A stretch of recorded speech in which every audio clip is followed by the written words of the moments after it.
Salut à tous et bienvenue pour cette nouvelle table ronde sur le film Justice League.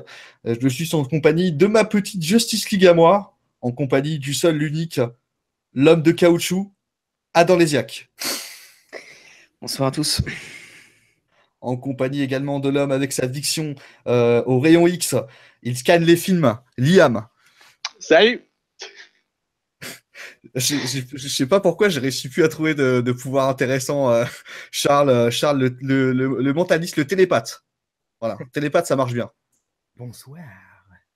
Et enfin, un petit nouveau, le jeune arrivé de la Justice League, on va l'appeler Robin, Antonin. Bonjour à tous. Très bien. Alors, qui est prêt à me parler donc de ce film? J'ai envie de donner une petite tradition, les nouveaux en général, c'est toujours les premiers à parler. Donc, Antonin, qu'as-tu pensé, très brièvement, de Justice League? Ouf, vaste sujet. Justice League, qu'est-ce que j'en ai pensé globalement? Bah déjà, j'étais très réticent, j'attendais énormément de choses de ce film, sachant que on a su juste avant sa sortie qu'il allait être réalisé donc en partie par Zack Snyder et partiellement par Joss Whedon.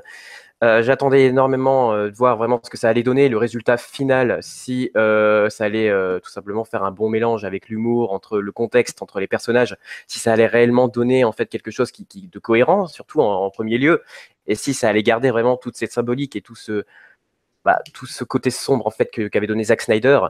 Voilà, et voir aussi si ça allait pas trop déteindre sur Marvel, sur le MCU, si vraiment Justice League allait être un film, on va dire plus ou moins indépendant, qui avait sa propre marque et sa propre identité. Et de ce que j'en ai pensé vraiment globalement jusqu'à maintenant, c'est le film est un bon divertissement et l'humour colle. Enfin, je veux dire, il n'y a pas non plus trop d'humour à la Marvel, mais c'est sûr que c'est plus comme Zack Snyder avait fait avec BVS et Man of Steel.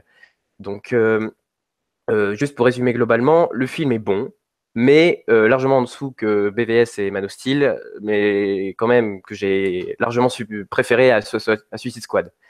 Donc voilà. Mais après, c'est sûr, au niveau du contexte et du développement des personnages, bon, le contexte qui reste en soi, je trouve, assez classique, mais on est quand même plus ou moins obligé de passer par là.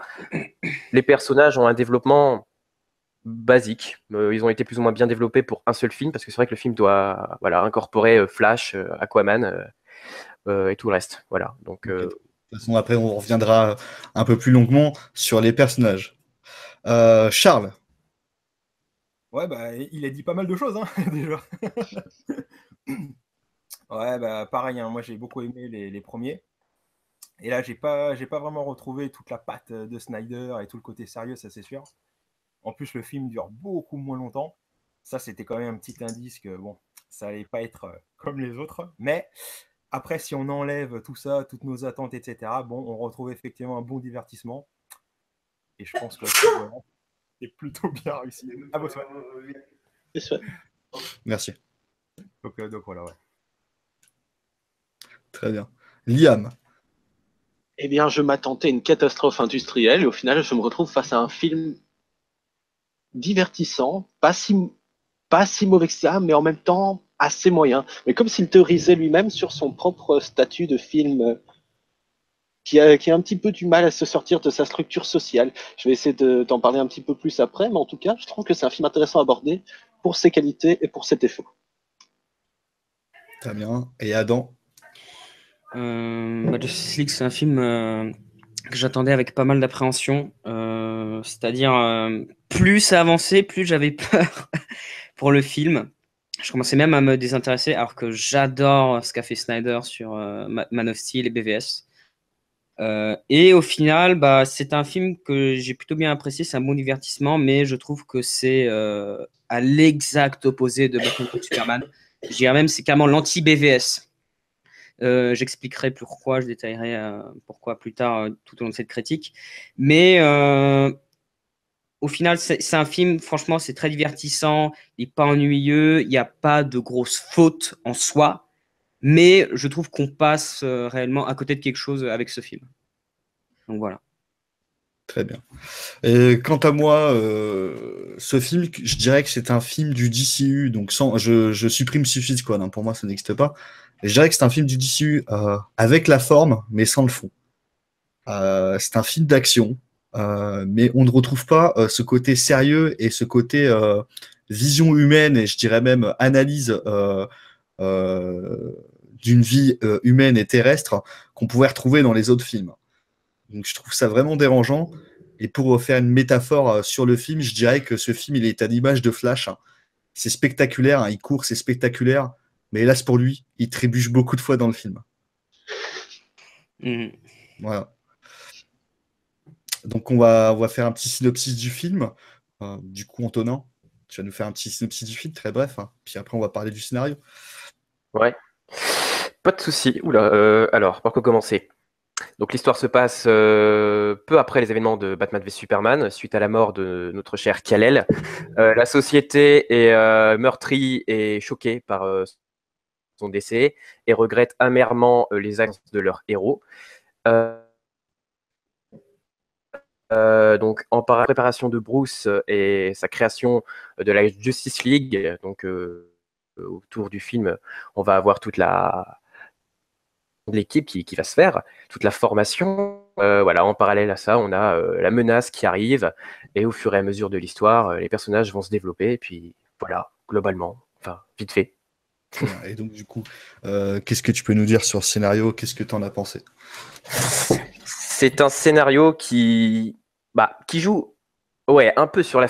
Enfin, après, voilà, mais je trouve qu'il joue un peu sur la facilité, mais remarque, on peut pas trop lui en vouloir, parce que pour certaines bases du cinéma, c'est quand même important de partir là-dedans, mais c'est vrai que le scénario en soi n'a pas vraiment d'originalité. Enfin, je trouve pas qu'il y a une originalité propre au film, mais que, ouais, bon, le scénario n'est pas mauvais pour autant, mais il reste sans plus, quoi. C'est vraiment un scénario simpliste, basique, qui se regarde. Donc, voilà, au niveau du scénario, ça, voilà, c'est sans plus. Très Il bien. n'y a pas de moment, enfin, c'est pas, je veux dire, ça va pas non plus marquer. Ok. Adam. Ouais. Alors pour ce qui est du scénario, c'est extrêmement simple.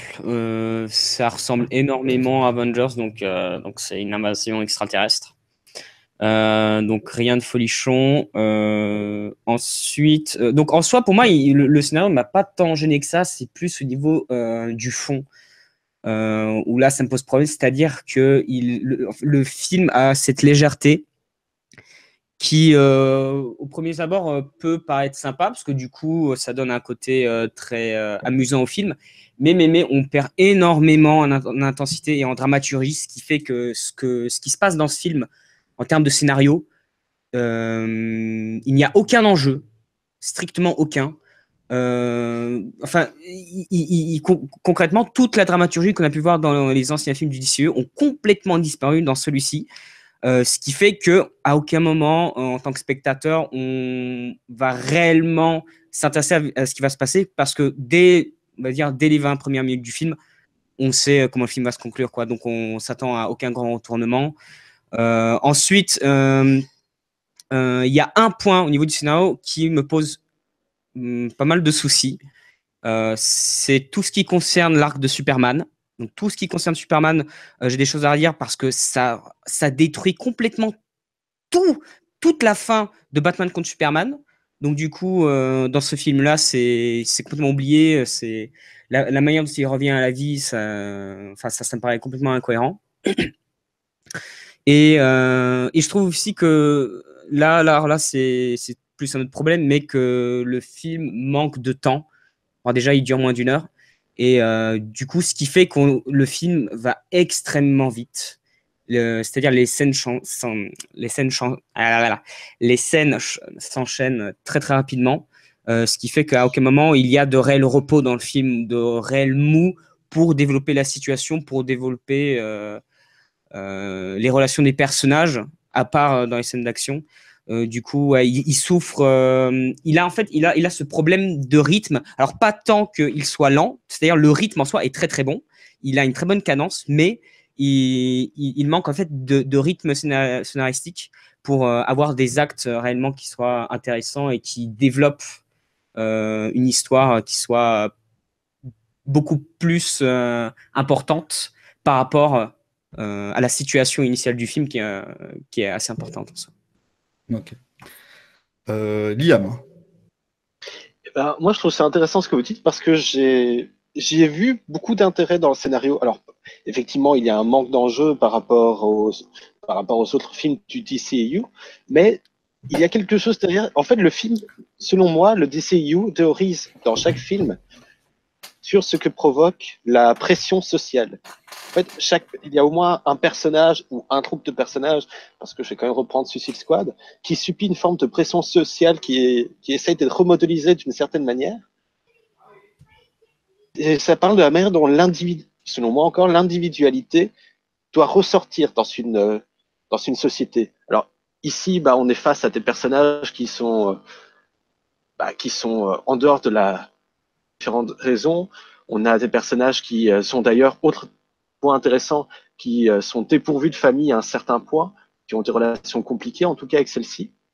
Et je trouve que cette manière de relier les individualités d'une certaine manière, d'opposer en fait un groupe de personnages dans une organisation sociale où chaque individualité est reconnue pour son aspect unique, qui affronte un méchant dont le but proclamé, c'est l'unité, c'est de transformer tout de la même manière. J'ai trouvé ce point assez intéressant. Alors, c'est pas neuf, je dis pas non plus c'est génial, ce film mérite l'Oscar du meilleur scénario, mon Dieu que c'est superbe, mais je trouve qu'il y a un petit intérêt là-dessus et ça théorise même sur le statut du film, la manière dont il a subi en production une certaine forme de remodelage de la part de la Warner pour essayer de convenir à ce qui était plus attendu comme un blockbuster. Ces meilleurs points, ce sont les points où on sent plus l'individualité, où on sent la patte de Snyder là, où on sent l'écriture de Whedon à un certain moment. J'ai trouvé ça intéressant, cette théorisation, tout comme par rapport à Superman. J'essaierai d'y revenir un petit peu plus sur les personnages, mais j'ai trouvé ça intéressant, la manière qu'il ne représentait même plus un personnage à part entière, mais plus plus le terme exact, mais plus pas une valeur, mais je pense que vous voyez un petit peu, je pense que vous voyez un petit peu ce que je veux dire. C'est la valeur d'espoir, hein, tout simplement. Quand tu vois que son S est affiché un peu partout, son S qui veut dire espoir, cette valeur humaine, en fait, tout simplement. Ouais. C'est d'ailleurs un peu dit par Bruce Wayne dans le film, quand je crois que c'est Wonder Woman qui lui dit qu'elle ne devrait pas ramener Superman, c'est pas une bonne idée. Et en gros, Bruce Wayne, il dit carrément qu'en fait, il veut le ramener parce que. Enfin, il n'y a que lui pour être leader parce qu'il lui dit bien, il est bien plus humain que je le suis moi, tu vois. Donc, oui, mais cette manière de ressortir en forme de concept, exactement. Et même, c'est dit dès le début, la scène du smartphone, qui, entre comparaison à SAR 2, c'est plus justifié que la scène de smartphone de Spider-Man Homecoming, par exemple, parce qu'ici, elle instaure directement le ton du film. Même si, bon, c'est aussi l'occasion de voir la magnifique moustache de Superman. Mais il y a quelque chose derrière, je trouve qu'il y a, il y a un intérêt par rapport à... Oh, non, qui essaie de parler? C'est moi. Mais en fait, justement, pour rebondir sur tout ce que tu dis, ça, c'est un des défauts défaut qualité que je dis en film. Donc là, ce que tu dis, c'est excellent et c'est vrai que ça ressort. Mais je trouve que justement, il y a un gros défaut, c'est que si tu regardes, je pense qu'on s'en souvient tous, c'est qu'à la toute fin du film, en fait, Lois Lane fait un monologue. Et dans le monologue qu'elle dit, en fait, elle est en train de dire exactement ce que tu es en train de dire, en fait. En fait, j'ai trouvé que le peu de symbolisme qu'il y avait, donc c'est ce que tu es en train de décrire, je trouve qu'elle le dit, Lois Lane décrit mot pour mot le seul symbolisme qu'il y a à voir dans le film. Et du coup, pour moi, le peu que j'avais vu dans le film, qui est ce que tu es en train de dire, l'espoir en chacun des personnages et des individualités, en fait, Lois Lane le détruit complètement en le disant ouvertement. Tu vois ce que je veux dire ? Je vais être franc, j'ai complètement oublié. J'ai complètement oublié ce point. Ah tu vois. Mais je pense que les autres, ils doivent s'en souvenir. C'est vraiment le film se termine dessus, en fait. Et je trouve que c'est vraiment dommage que ça se termine là-dessus. Mais bon, après... vas-y, tu peux enchaîner, Charles, je t'en prie. Non, voilà. Sinon, effectivement, moi qui m'intéresse beaucoup au symbolisme, j'ai trouvé qu'il n'y en avait vraiment pas beaucoup du tout là-dedans. Et alors que je trouvais au contraire que le film commençait vraiment bien. Le film, vraiment, il installe les personnages, etc. Et j'ai trouvé qu'effectivement, dès que Superman arrive, il y a quelque chose qui se perd. Et pour moi, c'était peut-être un peu trop rapide. Je me suis refait moi, j'aurais même dit avant l'arrivée de Superman, personnellement, mais je reviendrai après. Ouais, disons que tu vois, symboliquement, j'ai envie de dire, il y avait un peu d'espoir avant son arrivée que ça se passe différemment. Mais Bah, Ouais. enfin, l'espoir avec Superman, hein, je trouve qu'il y a un gros problème. Et puis même, c'est comment dire, c'est tellement bizarre. C'est-à-dire que lorsque Superman arrive, alors déjà, déjà le mec il se barre pendant une bonne partie. Genre les gars, ils vont en Russie, machin et tout. Alors que lui, il est dans sa compagne Pepper, tu vois. Déjà là, je trouvais que c'était, ouais, bon, d'accord. Il y a le sens des priorités est un peu bizarre. Surtout Ouais, qu'en plus, ouais. avec son retour, en fait, c'est assez perturbant. C'est vraiment très, très perturbant toute cette partie là du film avec Superman. C'est que moi, pendant tout le film, j'étais là en mode, est-ce que c'est le Superman qu'on a connu ou alors c'est une toute autre personne? Parce que dans le film, le Superman qu'on voit, mais ce n'est pas celui de Snyder, hein. Il n'a plus rien à voir. À croire que le mec dans son cerveau, ça, c'est complètement chamboulé, il a changé de personnalité, quoi. Et donc, Alors, du coup, quand il arrive, en fait, lors de la scène de bataille, en fait, c'est un gag. C'est un gag, c'est-à-dire, il arrive, et même, il le dit, oh, il vous embête encore, attendez, je vais le calmer. C'est, pour moi, en fait, il y a un sérieux manque de dramaturgie, notamment avec le personnage de Superman, qui fait que tout ce côté espoir et tout ne marche absolument plus, en fait. Parce que ce bah, n'est c'est plus avec sérieux. Whedon. Ce n'est plus sérieux parce que ça devient une blague. Ça devient quelque chose d'amusant. Ouais, c'est pas faux. C'est pas faux. Alors là, je Mais fais ma euh, tête. Charles. Ma caméra n'est pas allumée. Vas-y. ah non, pas de souci. Non, je disais, c'est surtout. Enfin, j'en reviens vite fait à ce que tu disais par rapport au fait que. Comment? Aux priorités, au fait de laisser Superman avec Lois Lane. Bah, je suis plus ou moins d'accord avec toi, mais c'est vrai que quelque part, si on. Enfin, on peut voir ça d'un point de vue différent. Si Superman, enfin, on le considère de un comme un dieu, de deux, enfin, on le voit direct que Lois Lane, quelque part, le calme d'un coup. Enfin, tu vois, tu le vois s'envoler. Quelque part, qu'est-ce que tu veux faire? Tu sais pas où il va. Quelque part, il refout pas le bordel derrière, puis bon, c'est un dieu, et puis ouais, voilà, derrière ça, t'as la Motherbox. Donc, quelque part, tu vois, le fait de le laisser dans son coin, bon, ouais, le problème, il est là. Alors, enfin, ouais, enfin, ce côté-là, c'est ça, c'est que ça m'a pas trop dérangé plus pour autant, en fait. Et au niveau, pareil, de la symbolique de Superman, je trouve pas non plus que. Enfin, oui, d'accord, on le voit avec la vidéo du début, comme quoi il y a une symbolique au niveau de toute la souffrance qu'il a pu endurer, etc., du développement du personnage.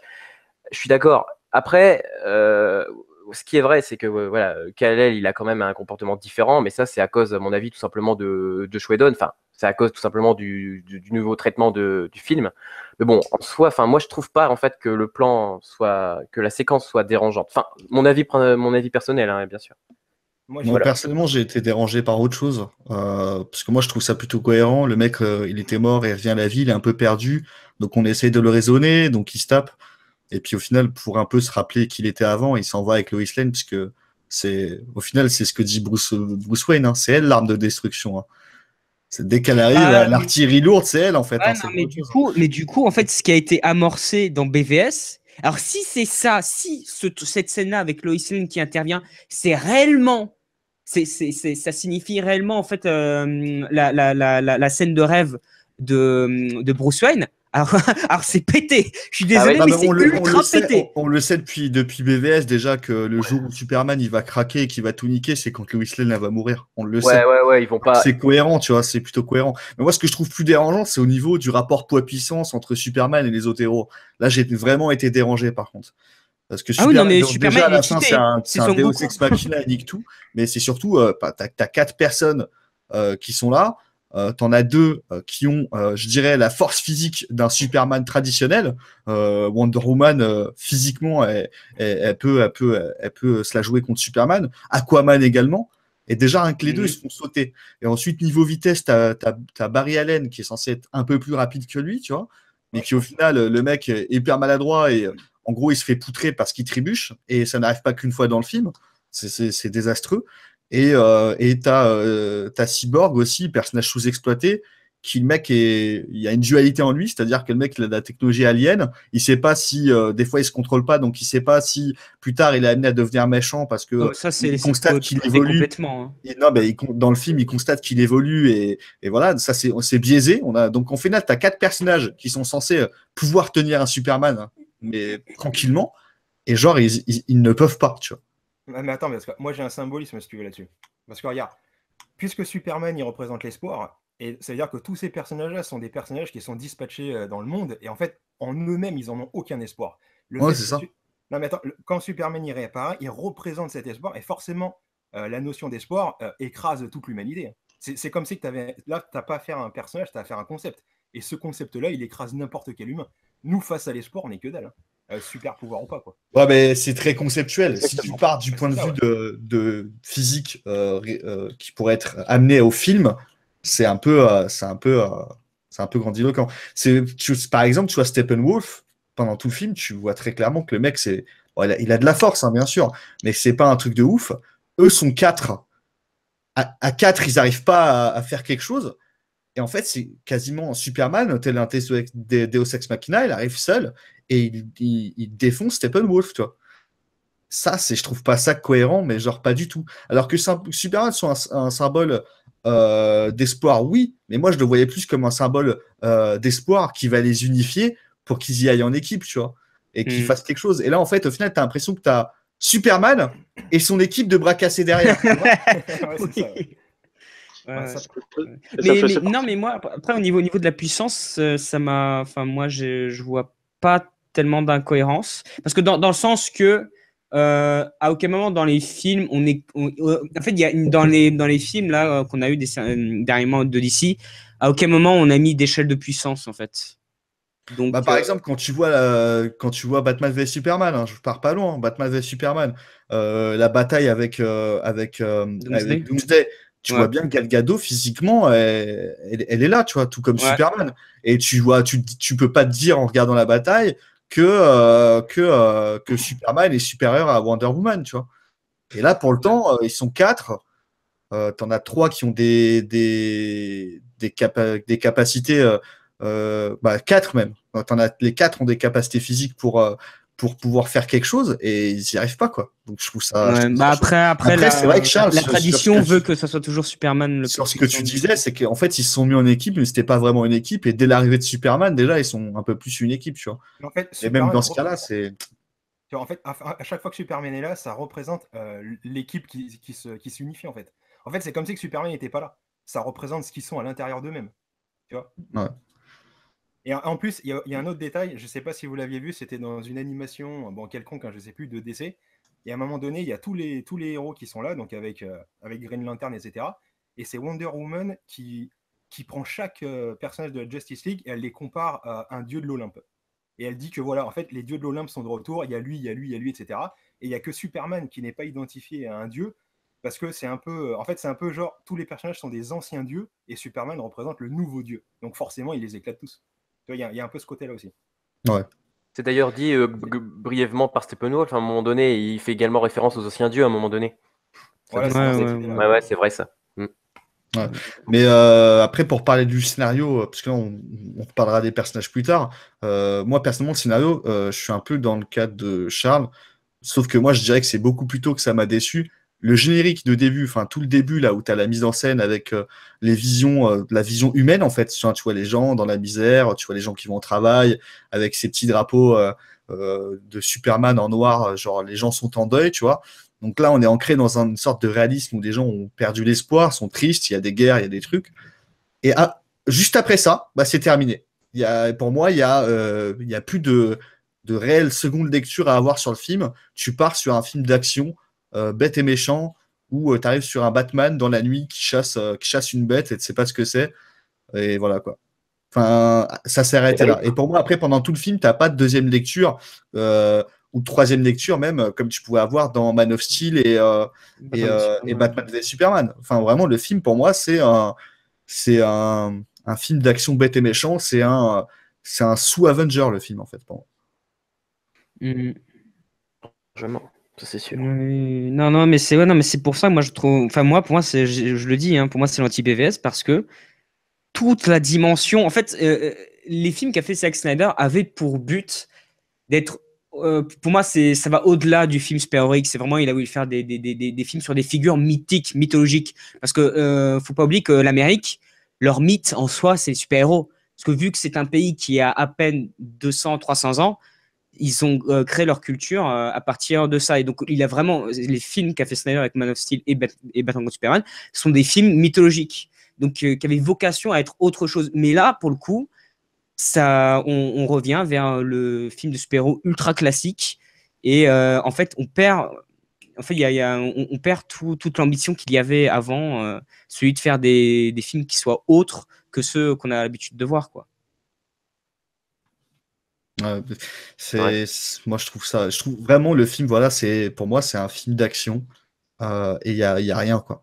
Et même au niveau enjeu, tout à l'heure, je sais plus qui c'est qui parlait des enjeux.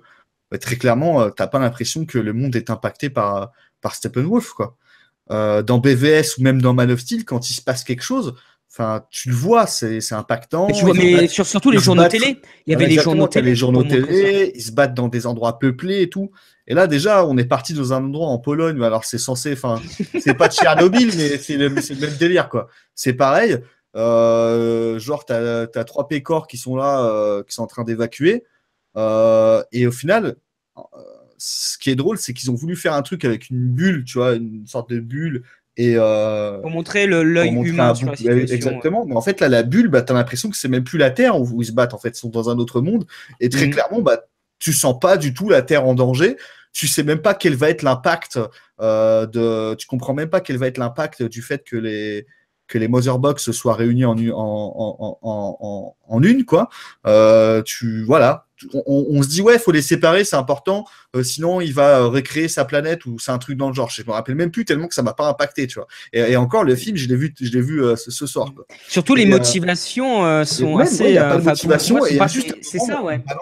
Parce que la véritable motivation de Steppenwolf, c'est quoi en soi? Alors, il y a juste on sait plus ou moins qu'il travaille pour Darkseid, mais à aucun moment dans le film ce n'est mentionné. Si, Darkseid, mais Darkseid, son nom, il est mentionné une fois. Oui, mais pourquoi on sait même pas pourquoi, en fait. C'est pour ça que je dis, il y a pas, en fait, tu te sens pas impacté par ce qui se passe. Tu te dis même pas tu comprends même pas le fait que, au final, Batman ait besoin de réunir tous ses héros parce que tu sens pas le danger, en fait.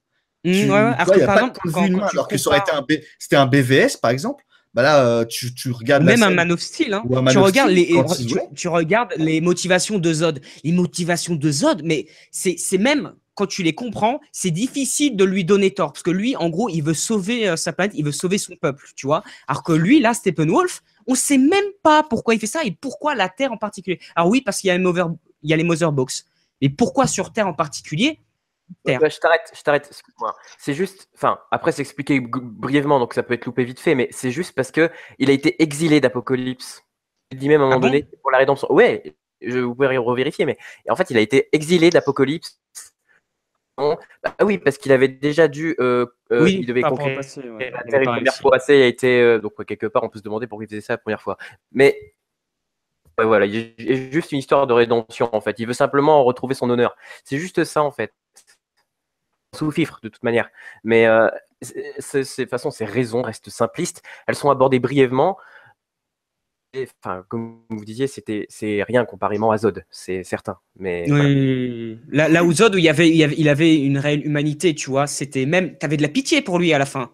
Vraiment, moi j'avais de la pitié pour lui. Mais là, pour le coup, avec celui-là, c'est c'est un gros bourrin de toute façon.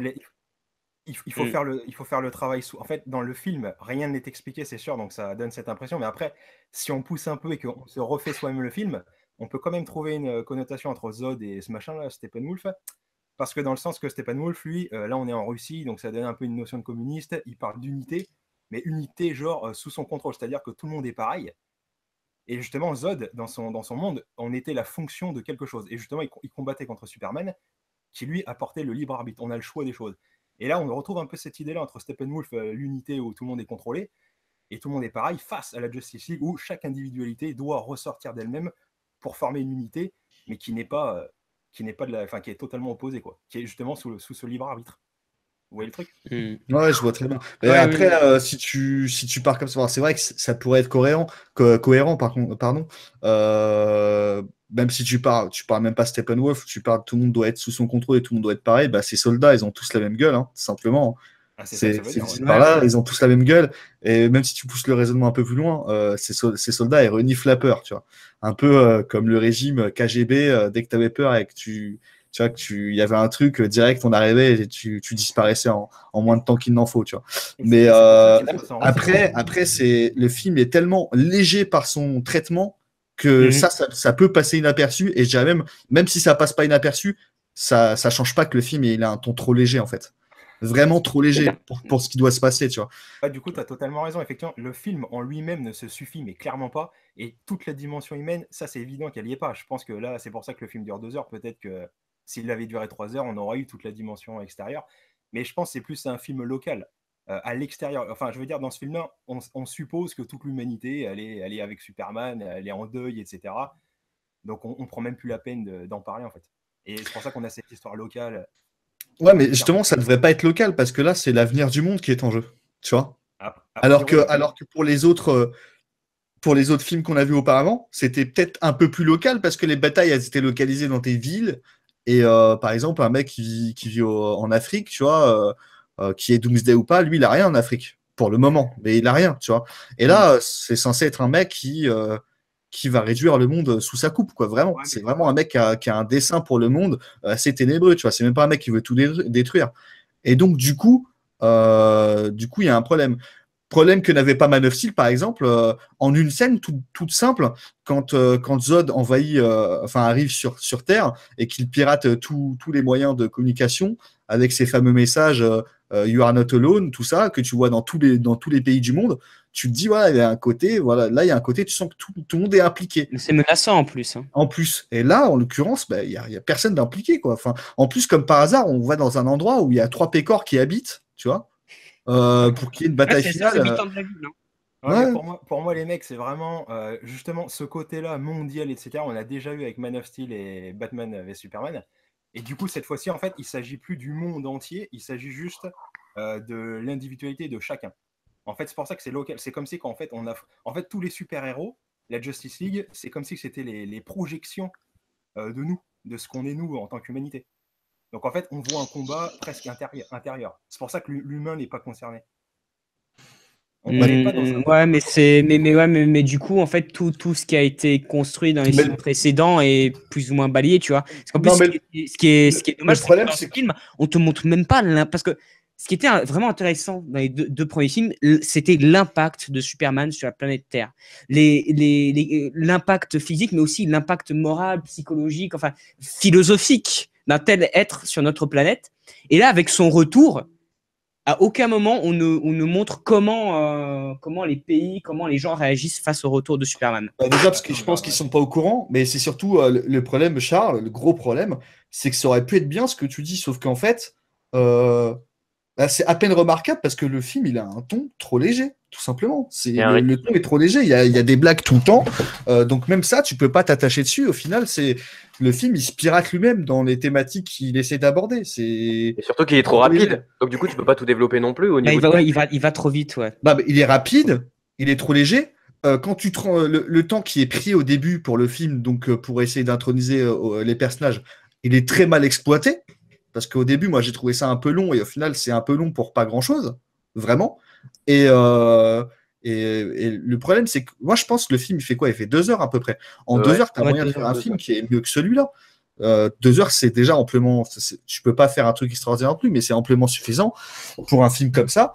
Et crois-moi qu'en 2 heures, si le film est bien fait, il y a moyen d'introniser toutes ces thématiques et de rendre moi je pense que le problème il a trop d'action il a trop d'action le ton trop léger et surtout les personnages on les survole quoi, on s'en carre le fion quoi. Non mais vraiment il y en a ils sont assez survolés hein. Je pense que Liam il a des choses à dire. Liam, tu es de retour parmi nous. Est-ce que mon feu a arrêté de laguer? Oui, les chipmunks sont arrêtés de brûler vifs au bûcher. Tu peux parler. Ah, mais en même temps, c'est ce que j'avais envie de voir après avoir vu les 4 films Chipmunks. Bref, j'en étais. Les 5. Oui. Oh putain, merde. On va oublier ça. Donc, j'en étais au point que les sbires de Steppenwolf, un point que je trouvais intéressant et par rapport à la lecture de spiritualité versus société, c'est le fait qu'ils sont transformés. Enfin, ce sont des ennemis qui sont transformés eux-mêmes en je ne sais plus le nom, en paradémon. En paradémon. Voilà, voilà, donc c'est une manière de, comme s'ils étaient embrigadés dans cette vision de communauté. Le fait d'avoir parlé de la Russie, j'avoue que je n'y avais pas pensé avant, et je trouve que ça rend le point pertinent. Maintenant, j'ai raté évidemment une partie en me déconnectant, mais par exemple, par rapport à la famille russe, c'est une idée qui aurait pu être intéressante et qui aurait pu bien fonctionner, mais que je trouve assez maladroite au final, parce qu'au final, moi, pour ma part, en voyant le film, je me suis pas attendu une seule seconde à ce qu'il arrive un danger à cette famille. C'est maladroit dans certaines idées. Il y a des idées que je trouve intéressantes, mais c'est mal abordé, ou alors on manque de. Enfin, pas vraiment manque de temps, tu as raison sur Le ce seul point, truc qui Andy. est ironique avec cette famille, c'est que c'est une famille qui revient après une catastrophe nucléaire. Donc, la catastrophe nucléaire a fait que leur environnement a changé. Et en gros, Ils sont heureux. ils sont heureux et ils sont perturbés parce que leur environnement change de nouveau. Tu vois ou pas? Non, mais vraiment, hein. C'est ça la famille, puisque tu as des plans sur eux, et en gros, voilà, ils sont heureux parce qu'ils vont à. Je vais appeler ça Tchernobyl. Je sais que dans le film, ils disent pas Tchernobyl, mais Mais c'est ça, très clairement, en c'est gros, Tchernobyl. c'est ça, oui. Donc, ils retournent vivre à Tchernobyl parce que ils ont pas d'argent, et voilà, donc il faut repeupler Tchernobyl. Ils sont contents, ils revivent dans un monde qui n'est plus le leur, qui a complètement changé, hein. Tout est désertique autour d'eux, voire, enfin voilà quoi. Et donc, en gros, ils sont perturbés. C'est même pas les personnages, hein, qui vont les perturber, parce qu'ils restent chez eux. C'est le changement. C'est le changement géographique, topographique de leur habitat qui fait qu'ils s'en vont. Tu vois. Très clairement, j'extrapole, hein, parce que en fait, ils s'en vont parce que les soldats ils sont attirés par Batman. Hein, mais très clairement, là, c'est le changement qui leur fait peur, alors qu'ils sont déjà dans un monde qui a déjà changé. Tu vois. Par contre, ce qui aurait pu fonctionner, je suis désolé, après je laisse la parole. On fait mention d'autres habitants qui sont sauvés par Superman directement dans un immeuble, mais ça aurait peut-être mieux fonctionné, peut-être. Maintenant, c'est mon point de vue, de peut-être mettre un petit peu d'interaction par rapport à ces autres personnages. Parce que c'est vrai que le côté enfermé, d'un côté, ça peut apporter quelque chose d'anxiogène et d'enfermé, quelque chose de clos, de se retrouver enfermé face au danger. Mais le truc, c'est que ça fait assez maladroit parce que ces personnages, ils sont un petit peu débarqués comme ça. Donc, mais parce qu'ils ont pris le moyen low cost. Ça coûte moins cher de filmer une petite famille dans une maison qui contient une pièce plutôt que de filmer tous les habitants d'un immeuble. Non, mais c'est surtout la symbolique de la famille qui a une baraque au milieu de nulle part. Hein. Tu te demandes ce qu'a foulé à la baraque avec une vue sur l'ancienne centrale nucléaire, tu vois.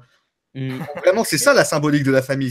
On est dans un monde de merde. Voilà, on est retourné vite dans un monde qui a changé, qui ne sera plus jamais le même. Et on est perturbé parce qu'il change. Mon Dieu. Mais je suis le seul. Je suis le seul à qui ça perturbe que les paradémons n'ont pas trouvé la famille. Enfin, je dis ça parce que au début, c'est expliqué brièvement par Batman qui flaire la peur. Et ils sont effrayés. Et puis, en fait, les paradémons sont tout autour. Limite, même, ils les voient, mais ils les attaquent pas. Et je pense que c'est dû aux pommes de terre radioactives. Voilà, la radioactivité perturbe le flair des paradémons. Ouais, je pense. On va dire que c'est normal en Russie. Je pense plus sérieusement qu'en fait, ils sont quart le fion des familles. Ils sont là surtout pour garder les Motherbox, tu vois, tout simplement. Ouais. Donc ils ont d'autres projets et ils ont pas que ça. Sinon ils auraient envahi le monde entier. Hein. C'est juste ça, hein. Parce qu'en fait ils savent qu'ils sont là. Hein. Quand t'as la petite qui est à la fenêtre, t'as un paradémon qui est en face d'elle à la fenêtre, tu vois. Mais c'est juste qu'en fait ils s'en foutent complètement et ils sont juste là vraiment pour garder les lieux, quoi. Et la famille, c'est bon voilà, comme je t'ai dit, c'est la symbolique des gens qui sont terrifiés par le changement alors qu'ils sont en plein dedans, en fait, tu vois. Ça a déjà changé autour d'eux, mais en fait, comme ça change encore, ils ont peur, tu vois. Voilà, c'est juste. D'ailleurs, juste en parlant de changement, je ne sais pas si vous l'avez déjà dit avant, mais en parlant de changement, ça fait penser également à ce que dit brièvement François Hollande. Le changement, c'est maintenant. Ouais, je me rappelle. Ouais, voilà. Non, Alfred, qui est joué par Jeremy Irons, qui dit brièvement, on regrette le temps où on se limitait vraiment à des pingouins explosifs. Et là, vous avez Bruce qui dit, je n'ai pas besoin de reconnaître ce monde pour le sauver. Et là aussi, c'est une symbolique que je voulais revenir. C'est vraiment, voilà, on insiste vraiment sur le fait que tout change, sur le fait que les personnages changent, évoluent, comme vous disiez tout à l'heure, et voilà, sur le fait que le monde change. Encore une fois, en parallèle avec les Russes qui changent de lieu de vie, enfin, que tout change en fait, que toute la symbolique et que toute la morale, même la direction artistique du film. Ouais, voilà, donc ça va loin, mais ça donne vraiment, je sais pas, un changement, et je trouve que ça donne bien, mais que c'est pas s'exploiter, quoi. Enfin, c'est dit brièvement, quoi. Très bien. On va enchaîner, messieurs. On va passer sur les personnages, si vous voulez bien. Mhm. Bon, allez, Charles, du coup, parce que tu as été coupé plein de fois au début, donc je te laisse commencer sur les personnages. N'importe lesquels, ouais.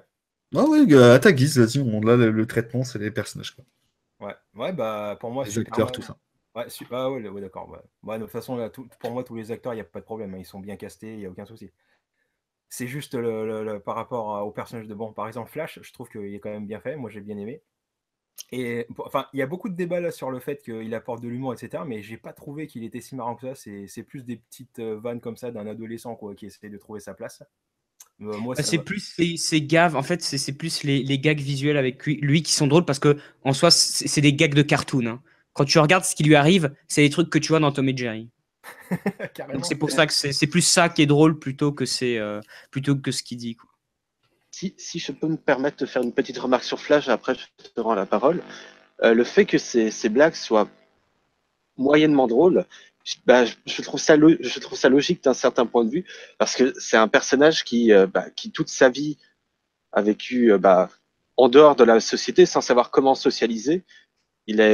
Tout simplement le fait qu'on l'a ignoré sur l'assassinat de sa mère, le fait qu'avec son pouvoir, mais c'est dans les comics où il voit et le dit même ici où il voit tout rapidement, enfin tout très lentement justement, étant donné qu'il est super vite. Il a cette manière de vouloir s'adapter et d'essayer de faire ses petites vannes. Alors bon, c'est vrai que par moments c'est pas vraiment drôle, mais j'ai trouvé ça attachant entre guillemets. Ouais. Déjà parce que mes vannes sont merdiques et donc ça me fait un lien émotionnel, mais aussi tout simplement parce que je trouve ça logique dans cette manière de vouloir socialiser, de vouloir appartenir à un milieu et de se dire tiens, je vais essayer de faire des blagues et qu'on m'apprécie et qu'au final ça tombe à l'eau. Maintenant, je te rends la parole. Bah, non, je pense que le mieux, c'est qu'on parle genre d'un personnage et que chacun donne son avis. Mais pour rebondir sur ce que tu disais, je trouve que ça va dans la thématique du film. Le film qui devient de plus Voilà, en plus léger, ça revient aussi au dire que le monde qui était tellement noir et sombre, bah, petit à petit, il reprend espoir. Donc forcément, on entre dans quelque chose de plus léger. Enfin, ça paraît logique, en fait. exactement. Ça fait une transition.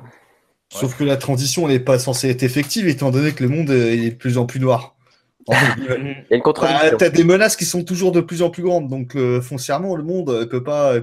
Ouais, mais plus C'est- dans un esprit Moi, noir. ce serait peut-être pour extrapoler, c'est peut-être si ça devient plus léger, c'est peut-être l'ignorance, tu vois. On a envie d'ignorer le danger qui est autour, donc du coup, il y a un ton plus léger. Mais là, ce serait Ouais, mais vraiment pour Peut-être un extrapoler. peu Mais sinon, d'espoir, mais bon. Ouais, mais c'est ça. En fait, Ouais, moi, c'est toujours dans la thématique de la fin du film où Lois Lane fait son discours. Hein. Elle Voilà. parle que tout était noir et que l'espoir réapparaît en chacun de nous, etc., etc. Et ça va dans ce sens-là, en fait. Donc le film est c'est un beaucoup plus nouvel léger espoir. parce que ça y est, tout ce qui était vraiment noir et dramatique, en l'occurrence avec Batman, c'est ça y est, c'est fini, quoi. On passe ça derrière nous, maintenant on passe à Justice League. Et on le voit Ouais, d'ailleurs ouais, avec ouais. la scène de Flash et de Superman à la fin. Ça annonce la couleur pour la suite. Hein, où ils font leur petite Hmm. course comme ça. D'ailleurs, moi, Non, mais c'est surtout aussi pour montrer que la planète Terre, quelque part, va devoir s'habituer à ces changements-là, parce que déjà dans Man of Steel, on voyait à quel point ça impactait l'arrivée des Kryptoniens. C'est en plus le film il avait ce côté très film catastrophe à certains moments. Là, dans ce film, c'est complètement oublié ce côté-là. Mais je pense oui, c'est même montrer que, enfin montrer. Bien sûr, il y aura des événements encore plus importants et plus violents qui vont arriver, mais il faut que la population s'habitue à cela en leur montrant justement des figures d'espoir qui sont là pour les protéger. Et est-ce qu'on pourrait dire que, tu vois, là, ce que tu viens de dire, j'ai l'impression que tu fais un discours à la télé et que, en fait, tu t'adresses à nous, quoi. Ou nous, humains, qui regardons le film, par rapport aux événements de l'actualité, tu vois. Presque un côté comme ça. Peut-être. en tout cas, pour parler Flash, Flash, moi, c'est un personnage que j'ai pas trop apprécié. Hein, je tiens à le dire direct. Vas-y, développe. Même pas par l'humour. Le mec, son seul pouvoir, c'est de courir vite et il trébuche, quoi. Enfin, c'est. Pousser les gens dans le vide. Non, mais Il a dit vraiment, que c'est. c'était pour pousser les gens. Il a dit que c'était pour pousser les gens. Ouais, voilà, non, mais encore qu'il pousse les gens, qui sont un peu une lopette, tu vois, ça va, tu vois, mais. Enfin, quand je dis une lopette, t'as rien de péjoratif, c'est juste que voilà, le mec, il a un peu peur, quoi. Mais c'est surtout le mec, son pouvoir, c'est de courir vite et dans le film, il trébuche, quoi. Enfin, Bah, c'est évident. C'est-à-dire, par exemple, t'as la scène avec Superman, où en fait, très clairement, il a rien à craindre de Superman parce qu'il est légèrement plus rapide que lui, donc il peut éviter tous ses coups. Mais comme il flippe et qu'il est maladroit, bah, il trébuche, donc il se prend des coups. Il y a une autre Bah, ça scène lui où je sais donne un plus, côté. il court, il trébuche, mais je crois que c'est quand ils sont dans les tunnels, là. Oui, oui, oui, oui, Quand oui. Mais il court, il trébuche plein de trébuche. fois. Hein. Ouais, ouais. Et en Non, mais vrai, c'est pour tu montrer vois, par que. exemple, Ouais. Steppenwolf, à lui tout seul, il peut le rôder le temps que Cyborg fasse son affaire. Il court autour de lui, il le distrait. Et en vrai, Steppenwolf, il peut même pas le toucher, il est pas assez rapide, tu vois. Et ça, il le fait même pas, par exemple, tu vois. Ce serait Ouais, un mais truc il est pas évident habitué, quoi. qu'il a la capacité de le faire. Mais il le fait pas Ouais, parce mais qu'on c'est est justement. C'est parce que pour le moralement. moment, il est bloqué pour lui, il a un rapport d'infériorité, tu vois. Il est inférieur aux autres et il a cette peur. Les autres, pour lui, c'est oh là là, même Sûr. Batman qui n'a aucun pouvoir, bah Flash va considérer qu'il est au-dessus de lui parce que putain, il se tape, C'est il est vrai. badass, voilà, tu vois. Mm. Mais on a aussi un jeune Flash. Je veux dire, enfin, Ouais, c'est après, ça. c'est peut-être pas forcément une excuse, mais c'est un Flash qui, entre guillemets, débute. Il a même pas dépassé Mach 2, il a même pas encore voyagé dans le temps. Batman, ça fait quand même plus de Il 15 travaille ans même pas à la qu'il est police. en Hein, je sais service. plus. Voilà, même pas. Donc, quelque part, il y a quand même une différence de niveau et d'expérience au niveau de tout ça. Puis, bon, même si ses pouvoirs sont surcheatés, au niveau de la personnalité, c'est sûr que Barry Allen n'a pas cette confiance qu'il a envers lui, en fait. Et on le voit tout le long du film. Et il le dit. Il n'a pas d'amis, il n'a pas de bonne situation sociale, il n'a pas de. Enfin, voilà, c'est ce qui. En plus, il fait 3 boulots en même temps. C'est le mec, voilà, c'est un peu un paria quelque part. Tu vois Mais même par où contre, tu il vois, habite dans un garage, le gars. par contre, il n'a pas à rougir parce que pour moi, le vrai personnage qui a été déconstruit et c'est plus le personnage qu'on a connu avant et je pense que pour moi, il est officiellement dead, c'est Batman. Batman est mort. Il n'y a plus de Batman. Je le dis directement. Batman dans le film, c'est la plus grosse baltringue de toute l'histoire des films d'ici. Bah, il est ultra faible hein, dans ce film, c'est vrai. Il est ultra faible. Le mec, il chouine pour rien, pour un oui, pour un non. Il y a deux ou trois fois dans le film, il supplie Alfred de l'aider. Genre, envoie-moi l'artillerie, je t'en supplie. Enfin, mec, enfin vraiment, où est passé le Batman détective, le Batman, tu vois? Non, non, Batman beaucoup est moins dur. officiellement dead. Non, mais pour moi, Batman, il est dead. Il est dead. Là, c'est Batfleck que j'ai vu. De toute façon, Et Batfleck va se barrer en plus. ouais, c'est ce que j'allais dire. De toute façon, voilà. Donc, Mais en fait, Il a moi, compris, il a compris. je trouve que tu as raison, parce que, mais je pense que enfin, les critiques que tu fais, je trouve que c'est exactement c'est ça le film. Batman, ça fait 20 ans qu'il fait le machin, il est complètement dépassé là par ces méta-humains et Superman qui arrivent de je sais pas où là. Et donc, du coup, il fait tout ce qu'il peut pour résister, mais il voit qu'il est complètement dépassé. Là, c'est pour ça que son combat contre Superman, c'était vraiment sa dernière croisade. Et c'est pour ça qu'il voulait absolument combattre Superman. Parce qu'après ça, voilà. c'est complètement fini. Il sait que c'est terminé pour lui. Il le sait déjà. Non, mais pour tu sais, ça c'est qu'il même, peut pas c'est, faire son c'est même pas une question que on pourrait retranscrire comme ça, mais par exemple, quand tu vois la scène où il est en train de se battre il galère contre un seul paradémon, et genre, il est là en train de ramper comme une loque pour récupérer son bat de grappe, quoi. Enfin, son grappin, quoi. Enfin, son pistolet. Enfin, j'ai trouvé ça, mais vraiment, mais Batman, c'est le mec qui a toujours des gadgets sur lui. Il balance de la fumée, il balance un truc aveuglant, et hop, il fait un truc, tu vois. C'est Batman, il a eu un entraînement de ninja, il a été entraîné par la Ligue des Ondes, tu vois. Et là, bah, tu vois pas du tout, tu vois. Il y a rien du tout. Il est passé où le Batman brutal qu'on avait dans BVS Ouais, dans BVS qui défonçait bah, 25 personnes et tout seul. super Quoi. sauvage, quoi. Là, le mec, il est là. Bon, d'accord, je veux bien l'admettre. Les paradémons, ils ont des capacités surhumaines. Hein, ils sont plus forts. Les mecs arrachent des trucs et tout. Mais quand tu le vois se battre, tu dis qu'il a quand même il a plein de trucs à faire. Et non, le mec, il est là en train de ramper par terre comme une merde, quoi. Vraiment, c'est pas Mais il est pas Batman. très flexible. Hein. Et Mais même en soi, il est rigide. Hein. Quand tu vois, même quand à un moment il attrape un paradémon, le mec, il est comme un bâton, tu vois. Genre, il se penche un peu et puis c'est tout. Il a pas non, mais beaucoup de c'est défense. surtout, je suis d'accord que c'est un Batman qui est en fin de vie, tu le vois déjà dans BVS, que bah, ouais, c'est un mec qui a un peu ras-le-bol de tout, tu vois. Mais là, quand même, il n'y a plus de Batman, là. Pour moi, c'est un gros lard qui a mangé des Big Mac, qui a pris le costume de Batman et Bah, d'ailleurs, voilà, quoi, il a du mal à bouger. Enfin, je trouve ça chaud, quoi. ça se Enfin, remarque. Ça se remarque lorsqu'il retire son haut également lors de la scène avec Diana, ça me fait penser. Mais ça, je pense que On c'est dirait un un- marketing en fait. Ouais, mais Bah, on dirait qu'il est en cosplay, ouais. ouais, c'est ce que j'allais dire. Ça fait un peu, ouais, ça dénature complètement le Ah, mais personnage. le Batman qu'on a connu, le Batman que tout le monde connaît, le Batman détective, le Batman avec un petit côté sombre. Bah, déjà, le côté sombre était un peu sous-exploité dans BVS. Là, on n'en parle pas. Et surtout, bah, il n'y a pas de Batman détective, il n'y a pas de Batman ninja, il n'y Non, a, mais y a attends, pas de attends. Batman, quoi. Il y On a- va le revoir ce Batman puisqu'ils vont faire d'autres Batman justement. Ouais, mais ça J'espère. sera plus avec Ben Affleck, hein. Et ça, par contre, je me demande comment ils vont faire pour l'expliquer. Alors, soit ils vont faire Flashpoint avant pour dire oui, Batman il a changé, soit ils vont. Non, à mon avis, ils vont faire le décès de Bruce Wayne. Du coup, ça va Ça, être ils quoi? avaient- Nightwing qui reprend le truc de Batman, c'est ça? Peut-être pas Nightwing, il y a d'autres possibilités. Tu sais, c'est DCU, hein, comme le Marvel Ouais. Cinematic Universe, ils peuvent un peu modifier et faire à leur Ouais, sauce. Tu vois. comme Sachant que- Captain America qui devait crever et ça devait être le Ouais, Winter ouais, Soldier ouais. qui devait reprendre. Mais, Qui ça s'est pas fait. très clairement, pour moi, le Batman qu'on a, c'est pas Batman, quoi. Enfin, le Bah, mec, il l'est plus maintenant. c'est même pour dire, hein, le mec est censé être très intelligent, un tacticien et tout. Le mec, normalement, c'est à lui de prendre les commandes de la Justice League. Tu le vois, on sait tous que Batman, c'est à lui de prendre les commandes, quoi. Il n'y a Bah pas oui. Superman, il prend les commandes. Même quand il y a Superman, déjà, il dirige un peu. Et là, non, le mec, il a des idées, genre, bon, on va aller là. Il veut que ça soit Vraiment. Wonder Woman, qui C'est juste dirige con les- qu'il ait laissé la Motherbox dans un coin. C'est juste ça qui est un peu dommage. Enfin, Oui, en plus, ouais, Ah. enfin, en plus, les mecs, ils utilisent la Mother Box, ils savent que c'est la dernière et qu'elle est recherchée par Steppenwolf, et Superman sort et il laisse la Mother Box sur un parking, quoi. Non, mais, enfin, non, mais, non, mais c'était affligeant, hein. Tu sais, je me suis tenu la mâchoire plus d'une fois pendant le film parce que je trouvais ça affligeant, quoi. Et toi, Liam, sur Batman? Bah, moi, personnellement, j'avais pas tant de problèmes que ça avec Batman. Donc, en fait, je suis en train de vous écouter sagement, en train de me dire, moi, ça va, j'ai pas eu trop de problèmes avec lui. Donc, Et maintenant, t'en as un? je trouve ça. Bah, non, pas vraiment, je trouvais ça assez. Ah, désolé. Non, en fait, moi je trouve surtout qu'il a un aspect faible. Il est très faible. Ouais, non, mais même lors des combats, notamment, enfin, pour moi, le plus flagrant, c'est la bataille dans les tunnels. Il fait rien.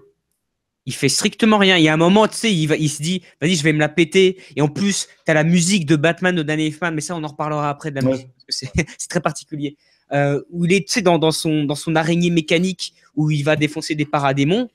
Mais ouais, ok, d'accord. En plus, la manière dont c'est montré, ils veulent te montrer, ouais, Batman, il reprend, tu sais, il prend les commandes. Ouais, mais même, c'est de la merde, c'est de la merde comparé aux autres. C'est concrètement, mais en fait, quand tu regardes le film, tu te demandes, qu'est-ce que Batman fout là? À quoi il sert? Mais Tu je vois? pense que À lui, part il demande à pas. part l'apport des gadgets et l'aspect financier, en soi, sur le terrain, bah franchement, il fait un peu peine à voir à certains moments. Ouais. Mais le plus flagrant, c'est quand il se bat. Enfin, pour moi, c'est comme ça que je l'ai vu. Pour moi, franchement, pour moi, déjà, il revenait. Là, ça faisait 20 ans qu'il n'avait pas combattu. Pour moi, il fait un retour. Donc, déjà, en fait, il était déjà fini pour moi, le Batman, hein. Là, c'est vraiment un dernier moment qui s'accorde pour revenir. Mais quoi qu'il arrive, il est foutu. Il avait une sorte de dernier espoir en luttant contre Superman. Mais maintenant, à la fin, quand il est mort, il a vu que c'était foutu. Et là, la première chose qu'il fait, c'est vouloir le ressusciter alors qu'il essaye même pas justement de combattre. Parce qu'il sait que c'est fini, quoi. Pour lui, ce monde-là, ça ne lui appartient plus. C'est plus son monde et il a plus sa place. Donc, en quelque sorte, il crée la Justice League pour offrir au monde des nouveaux super-héros qui, en fait, vont prendre le relais. ouais, c'est ça. Et justement, quand Ouais. il se bat contre Superman, on voit qu'il le jette comme une merde. La scène, elle est monumentale. Elle est même vraiment éprouvante si on est fan de Batman. Que Superman, il le balance comme ça, comme une merde. Et on le voit même pas tomber. On reste sur Superman en mode, toi, tu vaux plus rien, quoi. Et justement, il lui dit, Superman, il lui dit, genre, le monde a besoin de moi, mais est-ce que toi, il en a encore besoin, quoi, un truc comme ça. En mode, toi, tu ne vaux plus rien. Et Batman, il est fini, quoi qu'il arrive. Ouais, Non, mais c'est surtout cette réflexion. Tu sais, après, il le prend par la mâchoire, il le porte. Donc, il lui dit ça et tu sais, il lui ressort sa phrase du Batman qui était encore le Batman, tu vois, quand il lui a sorti dans BVS, est-ce que tu saignes, tu vois. Et là, il lui ressort avec un peu de haine, genre, do you bleed, tu vois, et le tèche enfin, c'est vraiment une sous-merde, quoi. Vraiment, t'as vraiment raison, quoi. Et tu vois, ce Batman, il est symptomatique de la blague qu'il fait pendant le film, à savoir, et toi, Batman, c'est quoi ton pouvoir? Je suis riche. Bah ouais, son pouvoir dans le film, c'est il a de la thune et c'est tout, quoi. C'est tout ce qu'il fait dans le film. Et en fait, il a des gadgets parce qu'il a de la thune. Alors qu'en vrai, Batman, tu le mets tout nu, ça change rien, quoi. Qu'il ait de l'argent ou pas, c'est toujours Batman, quoi. Mais en plus, moi, je trouvais que, enfin, moi, il y avait un truc qui m'avait perturbé, c'est quand Batman veut à tout prix ressusciter Superman. je me suis dit, ça, connaissant Batman, hein, jamais il aurait fait ça. Jamais de la vie, Batman, il aurait eu cette idée-là. Donc, pour beaucoup, moi, ça m'a un peu choqué. Alors, on explique dans le film qu'il est un peu... comment dire... Le changement, ouais, non, mais il commence vraiment à perdre espoir en se disant putain, on s'est fait défoncer dans les égouts, on a vu qu'on n'a rien pu faire. Il nous faut à tout prix Superman parce que c'est le seul qui peut nous aider, quoi. Mais pour moi, ça va quelque part à l'encontre de la personnalité de Batman telle qu'on le connaît, quoi, depuis longtemps. Ouais, alors, Parce que lui, il a toujours été contre des idées aussi farfelues que de ramener quelqu'un à la vie, quoi. ouais, c'est vrai, c'est vrai. Et justement, bon, là, c'est vrai que je défends un peu Batman et c'est en trouvant un sens, mais je dois bien admettre qu'à la fin de Batman vs Superman, quand j'ai vu Batman qui justement commençait à revenir à Justice League, je m'attendais vraiment à ce qu'en fait on passe tout l'épisode sans Superman et que genre on le ressusciterait à la fin, quoi. Ou alors oui. que Superman serait méchant pendant tout le long et que justement Batman allait devoir combattre ce justicier avec les autres. Ce qui serait cohérent avec la vision de Flash. Voilà, c'est ça. Ouais, mais ça, on l'aura plus tard. Mais après, il y a quand même pas mal de choses qui sont coupées dans le film. Hein. Le costume noir, on l'a pas. Aussi, il y a pas mal de choses. Écrit, non Ouais, mais il y a pas mal de choses. Cyborg, oui. Mais vous pouvez voir les scènes sur YouTube. Cyborg, il a une dualité qui n'est même pas exploitée dans le film. Aquaman, ouais, mais en plus, Aquaman, moi je suis désolé, mais je reste toujours bloqué sur la scène de BVS avec ses mouvements capillaires sous l'eau, tu vois. Aquaman, le mec, il est resté bloqué sur des trucs comme ça. Aquaman, le truc, le moment le plus stylé du film, c'est sa pub pour Diesel. Sinon, ouais, c'était en mode Thor, je suis beau gosse et tout, avec les pectoraux et tout, quoi. Ouais, non, mais c'est ridicule. Je suis déçu, il a pas appelé le Léviathan. Moi, je m'attendais à un gros Léviathan, moi. Ça aurait coûté trop cher à faire. Voir, ça se résume à retenir un flot d'eau pendant 10 secondes. Et après, encore, ça sert à rien ce qu'il fait. Il a rien. On voit pas ses pouvoirs, c'est ça le truc. C'est que... Et je rajouterais même, si son pouvoir, il a le pouvoir du plagiat. Il peut plagier sur des scènes de du Seigneur des Anneaux, on va parler très franchement. Il y a une scène dans le film qui est plagiée sur du Seigneur des Anneaux sur un personnage qui s'appelle le Golas, et plan par plan, je dirais même mouvement par mouvement, c'est exactement la même scène. C'est la même scène. Oui, j'ai vu. Pour parler très clairement, pour ceux qui ne savent pas, la scène où Aquaman surfe sur un paradémon, tombe dans le bâtiment et arrive et saute du paradémon et fait un mouvement de cheveux comme ça. Il y a une scène dans le Seigneur des Anneaux où le Golas tue un éléphant géant, surfe sur sa trompe et tombe de l'éléphant géant et fait un mouvement de cheveux plan par plan au centimètre près. C'est la même chose, mais vraiment. Mais c'est la Warner qui a fait Seigneur des Anneaux, il me semble, non? Ouais, je crois, ouais. Il me semble. Ouais, donc du coup, en fait, ils ont repris. Parce qu'en fait, les deux scènes sont en numérique, hein. C'est en numérique, donc ils ont repris le machin et puis c'est bon, quoi. Mais c'est immonde. Ouais, non, mais j'avais vu les deux plans côte à côte, je me suis dit. Non, mais c'est pareil, c'est le même plan. Si vous voulez, après, je vous balancerai les deux scènes côte à côte, c'est hilarant, quoi. Mais après, par personnage, je sais pas si vous avez un truc à rajouter. Moi, personnellement, à part Superman et sa bouche de sa moustache. Voilà. Sinon, ouais, moi, j'avais envie de parler d'Alfred aussi, qui au final est vraiment. En fait, j'ai l'impression qu'Alfred, limite, depuis Batman v Superman, en fait, j'ai l'impression que c'est le Bruce Wayne, mais qui a vieilli et qui conseille le nouveau Batman, tu vois. C'est-à-dire que tu as un nouveau Batman qui connaît rien, et à côté, tu as un Alfred qui va le conseiller et l'aider, tu vois. Un peu comme Batman, tu sais, le Batman du futur qui peut voler, là, je sais plus comment il s'appelle, cette série animée, là. Oui, Batman Beyond, là, ouais. Ouais, Batman Beyond, exactement. Où t'as Bruce Wayne qui est vieux dans la Batcave et qui le conseille comme Alfred le conseille. Mais là, c'est pareil. T'as l'impression que en fait, Alfred, c'est Bruce Wayne et que Bruce Wayne, c'est une merde, quoi. Bah après, Alfred, il avait toujours cette personnalité, qui va toujours épauler. Ouais, mais là c'est pas l'épauler. Mais c'est vrai que dans PVS, en fait, parce qu'en fait, là, ils lui ont donné vraiment un côté mécano, tu vois. Là, je dirais même pas c'est qu'il l'épaule, je dirais même qu'il le guide. Batman, c'est un aveugle et Alfred, c'est son chien pour le guider. Bah en fait, t'as l'impression, t'as l'impression qu'avec Alfred, ils ont fusionné deux personnages, celui de Lucius Fox et d'Alfred, en fait. Parce qu'en fait, quand tu regardes, Alfred, il s'est fait un même chose que Lucius Fox, c'est-à-dire il est chaud pour tout ce qui est technologie, etc. Et donc du coup, ouais, il a un peu ce côté, vas-y, je vais tout faire à ta place, je vais construire tes gadgets et ainsi de suite, quoi. Est-ce que vous avez des trucs à rajouter, messieurs, sur les personnages? Non, bah, la moustache a été abordée, donc non. On va pouvoir en reparler dans la prochaine, dans le prochain chapitre, qui est effets spéciaux réalisation. Attends, je voulais parler au moins d'un truc bien, c'est au niveau de Wonder Woman. C'est-à-dire que en fait, on nous explique maintenant dans ce film pourquoi pendant près de 100 ans, elle a rien foutu, quoi. C'est parce qu'en fait, dans le film Wonder Woman, la manière dont ça se finissait, c'était en mode ouais, vas-y, je reviens vers le combat et tout. Alors que dans Batman contre Superman, on nous disait bien qu'elle avait complètement perdu foi en l'humanité et ainsi de suite. Tu vois. Donc du coup, avec quand le film Wonder Woman était sorti, c'était pas très clair au niveau de ce message-là. Donc du coup, dans Justice League, c'est rattrapé et ça redevient cohérent. Et en plus, son développement est vraiment bien à Wonder Woman. C'est-à-dire qu'elle reprend en fait son rôle, c'est-à-dire sa destinée, c'est celle de guider en fait les gens vers l'espoir et l'amour, parce qu'elle représente ça en soi. Mais d'ailleurs, ça me fait penser, Wonder Woman 2, c'est pas dans les années 90? Je dis pas de bêtises. Alors non, c'est pas pour l'instant. Ouais, je sais, c'est pas maintenant, mais je dis ça se passe bien avant BVS, il me semble. En fait, pour le moment, ce serait incohérent qu'un Wonder Woman 2 se passe dans les années 90, étant donné qu'on s'est bien dit que pendant 100 ans, elle a rien branlé. On est d'accord. Ouais. Donc, si Wonder Woman 2, c'est dans la les Seconde années Guerre 90. mondiale. Non, ce serait pas cohérent. Ouais, mais Ce ça serait pas cohérent. Bah, ouais, ça serait pas cohérent. Alors, on te dit que pendant 100 ans, elle a rien fait. Oui, mais ce qui serait intéressant si ça se passerait devant la Seconde Guerre mondiale, vu les horreurs qui se sont passées, ça pourrait enfoncer le clou sur le fait qu'elle voulait vraiment se résigner à ne plus jamais. Après, si ça se passe pendant la Seconde Guerre mondiale, ils vont pas te ressortir, comment ça s'appelle, Hades? Pas Hades, n'importe quoi. Ares, merci. Ils vont te ressortir Ares, c'est la guerre, tu vois. Ouais, maintenant il a été détruit. Voilà. Quelqu'un a-t-il quelque chose à rajouter sur les personnages? Ouais, peut-être. Certains ont critiqué le costume de Flash. Il est cool, hein. Bah ouais, moi je l'aime bien.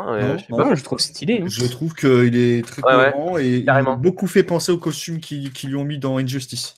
Ouais. Carrément. Non, il est cool. Non, il est super sympa. Après, ce qui est assez dommage au niveau des personnages, c'est surtout en fait Cyborg, tu vois, qui manque. En fait, tu sens quand tu regardes le film, tu sens que ils ont beaucoup voulu parler de ce personnage-là. Ouais, il y a pas mal de scènes qui ont été enlevées. Et puis même dans les bandes annonces, il y a plein de scènes avec Cyborg qui ne sont plus dans le film. Hein.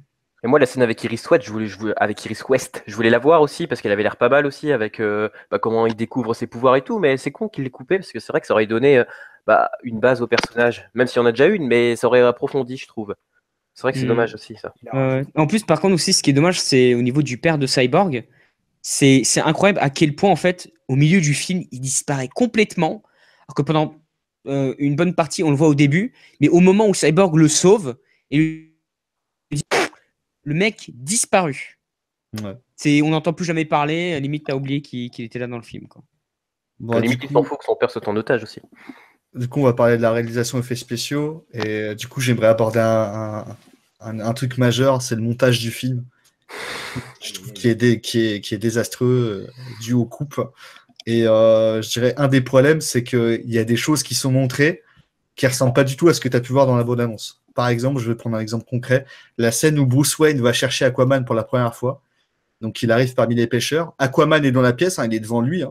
Et genre, il demande à tout le monde, c'est qui le mec C'est qui le mec qui vous ramène du poisson alors que le mec sait très bien, enfin, logiquement, parce qu'en fait, là, t'as clairement l'impression qu'il ne le sait pas. Mais si tu te rappelles bien, dans Batman v Superman, il a vu la gueule d'Aquaman, il sait à quoi il ressemble. Donc là, il arrive dans la pièce, c'est qui le mec qui vous ramène du poisson alors qu'il est en face de lui, limite? Et le mec, il faut qu'il attende de regarder un pauvre mur où il y a une peinture d'Aquaman pour dire c'est peut-être lui Aquaman. Il reconnaît mieux une vieille peinture d'une centaine d'années qu'une vidéo. Et bizarrement, quand tu regardes la bande-annonce, la manière dont c'est monté, t'as pas l'impression qu'Aquaman est dans la pièce, enfin, du moins en face de lui. Parce qu'en fait, il se retourne. Parce que dans la bande-annonce, il se retourne, tu vois, il est retourné, il est de dos à Batman. Alors que là, pendant toute la scène. Du coup, moi, j'ai trouvé ça marrant, mais du coup, je trouve ça symptomatique du film. C'est coupé et il y a beaucoup de choses, c'est un peu incohérent au niveau du montage, en fait, de ce qu'on essaie de te montrer. De la manière dont c'est monté, je pense que c'est parce que le film de base durait 3h30, non? Il y a plus d'1 heure et demie de film dans le retiré, non? Un truc comme ça, non, je sais plus. Ouais, enfin disons, c'est pas très clair en ce moment. Il y a tout et n'importe quoi qui sortent. Donc, bon.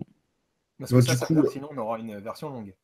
Alors ça, Oui. c'est même Ah, pas mais sûr. ça- C'est mais même ça, pas il y a sûr. eu- Non, c'est pas sûr ça. ça, je pense qu'il faut. Enfin, je préfère mettre un Si, terme si. direct. Ça, c'est un truc qui commence à m'agacer très sérieusement. Ces histoires de versions longues qui viendraient sauver le film. Euh, Ouais, ouais.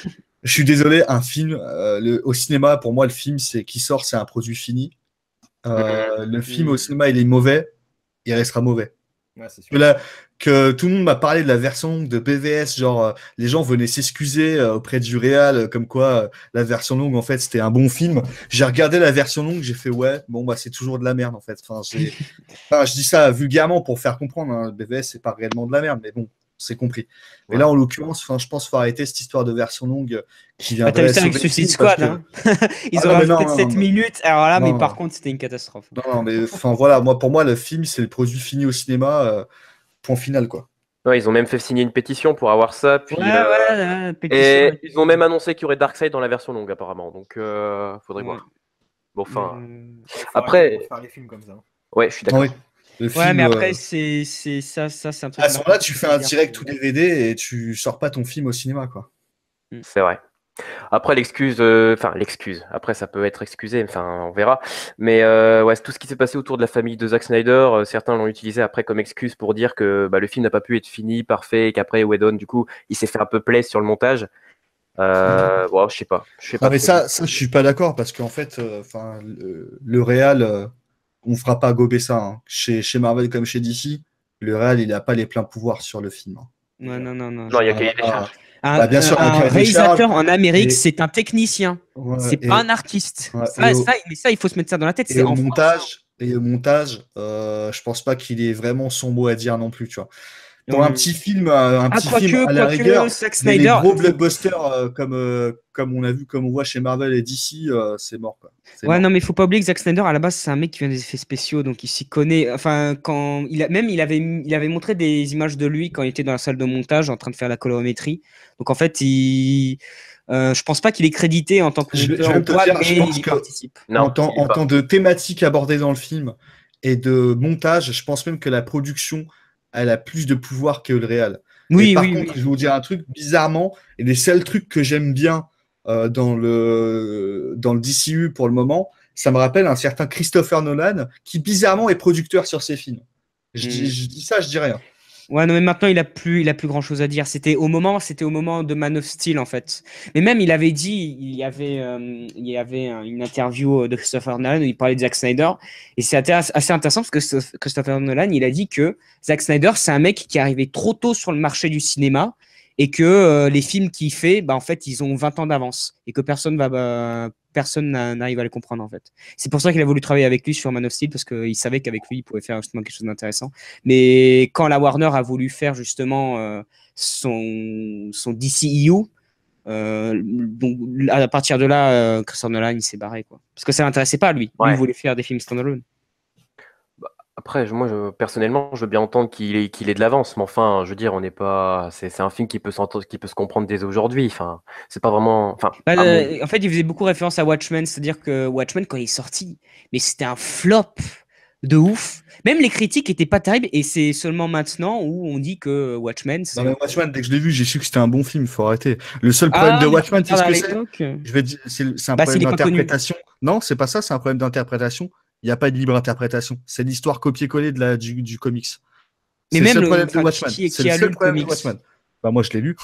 Ouais, non, mais il n'y a pas beaucoup de personnes. Hein. Lui aussi. Bah, les gens qui ont été voir Watchmen au cinéma, il y a deux catégories. Il y a ceux qui s'attendaient à un film de super-héros, genre à de nouveaux super-héros qu'ils connaissaient pas, et ceux qui ont lu Watchmen. Sinon, les autres n'ont pas été le voir.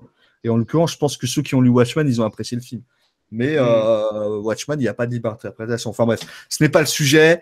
Le sujet, c'est la Ligue des Justiciers. Et du coup, qui n'a pas parlé de ces effets spéciaux et de la réalisation?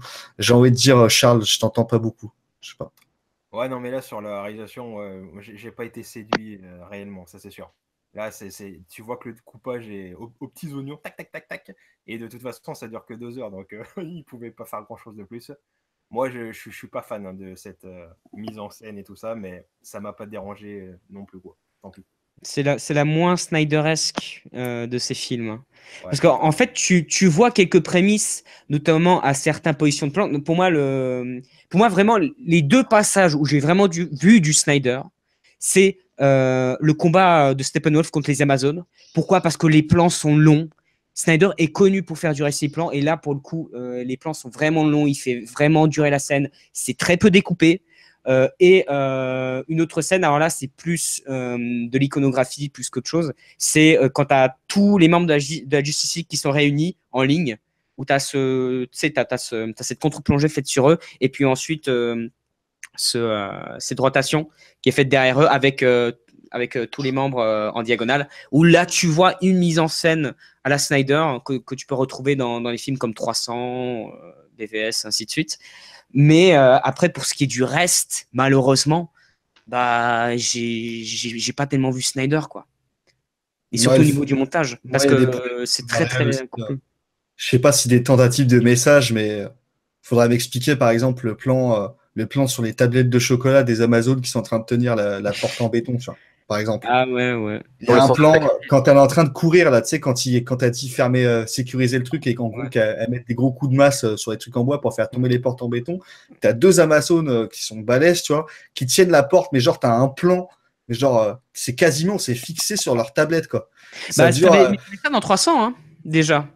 Ouais, mais dans 300, ça a une certaine cohérence, tu vois. Là, en fait, il veut vraiment, enfin, Snyder vous montrer la puissance de ces femmes. Parce que de toute façon, même, il faut regarder la manière dont sont représentées les femmes dans les films de Snyder.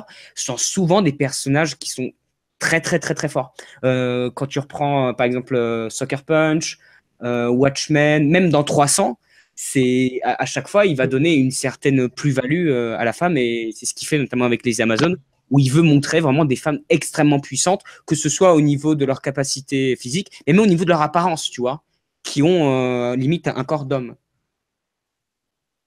Ce qui est paradoxal, étant donné que tu pourrais penser que c'est une vision féministe, mais est-ce que c'est féministe de mettre une femme dans un corps d'homme? Tu vois ce que je veux dire? Alors là, c'est des coups à politique. Non, mais c'est vrai. Enfin, je trouve ça. Ouais. Moi, le niveau montage, réalisation, beaucoup d'effets spéciaux dégueulasses. Enfin, faut l'admettre. Ah ouais, alors là, dégueulasse. Je suis désolé, mais il faut que je leur parle. La bouche d'Henri Cavill, c'est juste pas possible. Même pire. La première scène où tu le vois apparaître, c'est voilà. Steppenwolf, c'est pas terrible non plus. Non, mais c'est dégueulasse pour te dire. Il n'est pas fini.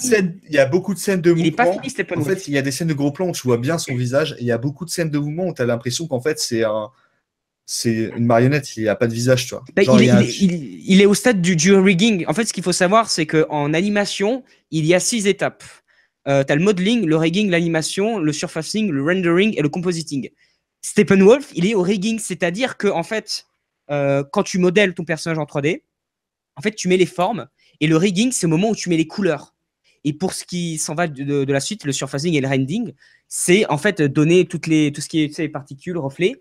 Tu as l'impression qu'il n'y a pas de tout ça, qu'en fait, c'est juste une animation 3D brute, on a mis de la couleur, et puis c'est tout. Jeu vidéo, quoi. Non, mais il n'est pas fini. Tu sens cet aspect inachevé. Et vraiment, le film, mais en termes d'effets spéciaux et d'animation 3D, il a 10 ans de retard. C'est ouf, ça. Ah oui, non, mais après, en même temps, faire un film comme ça, bon, après, c'est vrai qu'ils l'ont commencé en 2016, n'empêche. Mais même, quoi, ils n'ont pas eu le temps, quoi. T'as l'impression qu'ils n'ont pas eu le temps de finir, quoi. Et les spéciaux, ainsi de suite. Donc c'est c'est assez problématique, ce qui fait que le film visuellement il fait un peu peine quand tu compares à d'autres films de son genre. Après, moi personnellement, c'est la qualité visuelle, c'est quelque chose qui me dérange pas, parce que je suis arrivé à un stade. Non, je suis arrivé à un stade où je m'en fous un peu maintenant. C'est genre par exemple des films comme La Grande Muraille, même s'ils ont des films, ils ont des effets spéciaux pas ouf, mais tant que l'action représentée est bien. Moi, ça me va concrètement. Petit parallèle, moi, par exemple, dans Thor Ragnarok, la scène où il y a Odin qui apparaît sur son fond vert dégueulasse, on a l'impression qu'il flotte dans l'herbe. Je suis désolé, mais non, c'était juste pas possible. Voilà, c'est juste, voilà. Mais en tout cas, dans le film, je trouve pour le budget qu'il y a, visuellement, c'est pas très beau. ce monde un peu rouge là, quand ils sont en train de se battre dans la bulle là, enfin c'est pas ouf, ça sent le fond vert à plein nez. Et tu sens qu'ils ont voulu faire des économies justement en faisant des scènes de combat qui sont pas en plein air ou avec des bâtiments ou des choses, mais plus des scènes de combat qui sont dans des lieux clos, genre les égouts ou le silo nucléaire quoi. Et aussi pour une protection apocalyptique, je sais pas si ça peut se dire, je trouve qu'elle est quand même pas terrible. Hein. Enfin, je veux dire, Batman, il passe direct avec son vaisseau tranquille. Non, mais Ah oui, mais il le défonce en un coup. Ouais. en un coup, voilà. Et ça m'a un peu interpellé quand même. Je trouvais, c'est tout con. Enfin, à la limite, elle sert à rien, la protection. Elle sert à rien. Elle ralentit même pas nos personnages, mais rien. C'est juste pour dire, il y a un bouclier, c'est pour faire genre, il y a quelque chose d'important qui se passe dedans, puis c'est tout, quoi. Enfin, Ça rajoute non. de la couleur. elle n'a pas d'utilité. C'est tout. Ouais. Quelqu'un a-t-il quelque chose à rajouter Après, sur la réalisation au moins le truc Voilà. que je lui donnerais, c'est que c'est quand même créatif au niveau des animations, parce que tu vois qu'en fait ça fourmille, notamment le combat à Tchernobyl, quand t'as toutes les sortes de tentacules qui sortent, tu vois que ça frémit pas mal, qu'il y a eu beaucoup de recherches à ce niveau-là, quoi. Donc on peut lui donner au moins ça comme plus. Ça peut être vu comme ça, c'est sûr.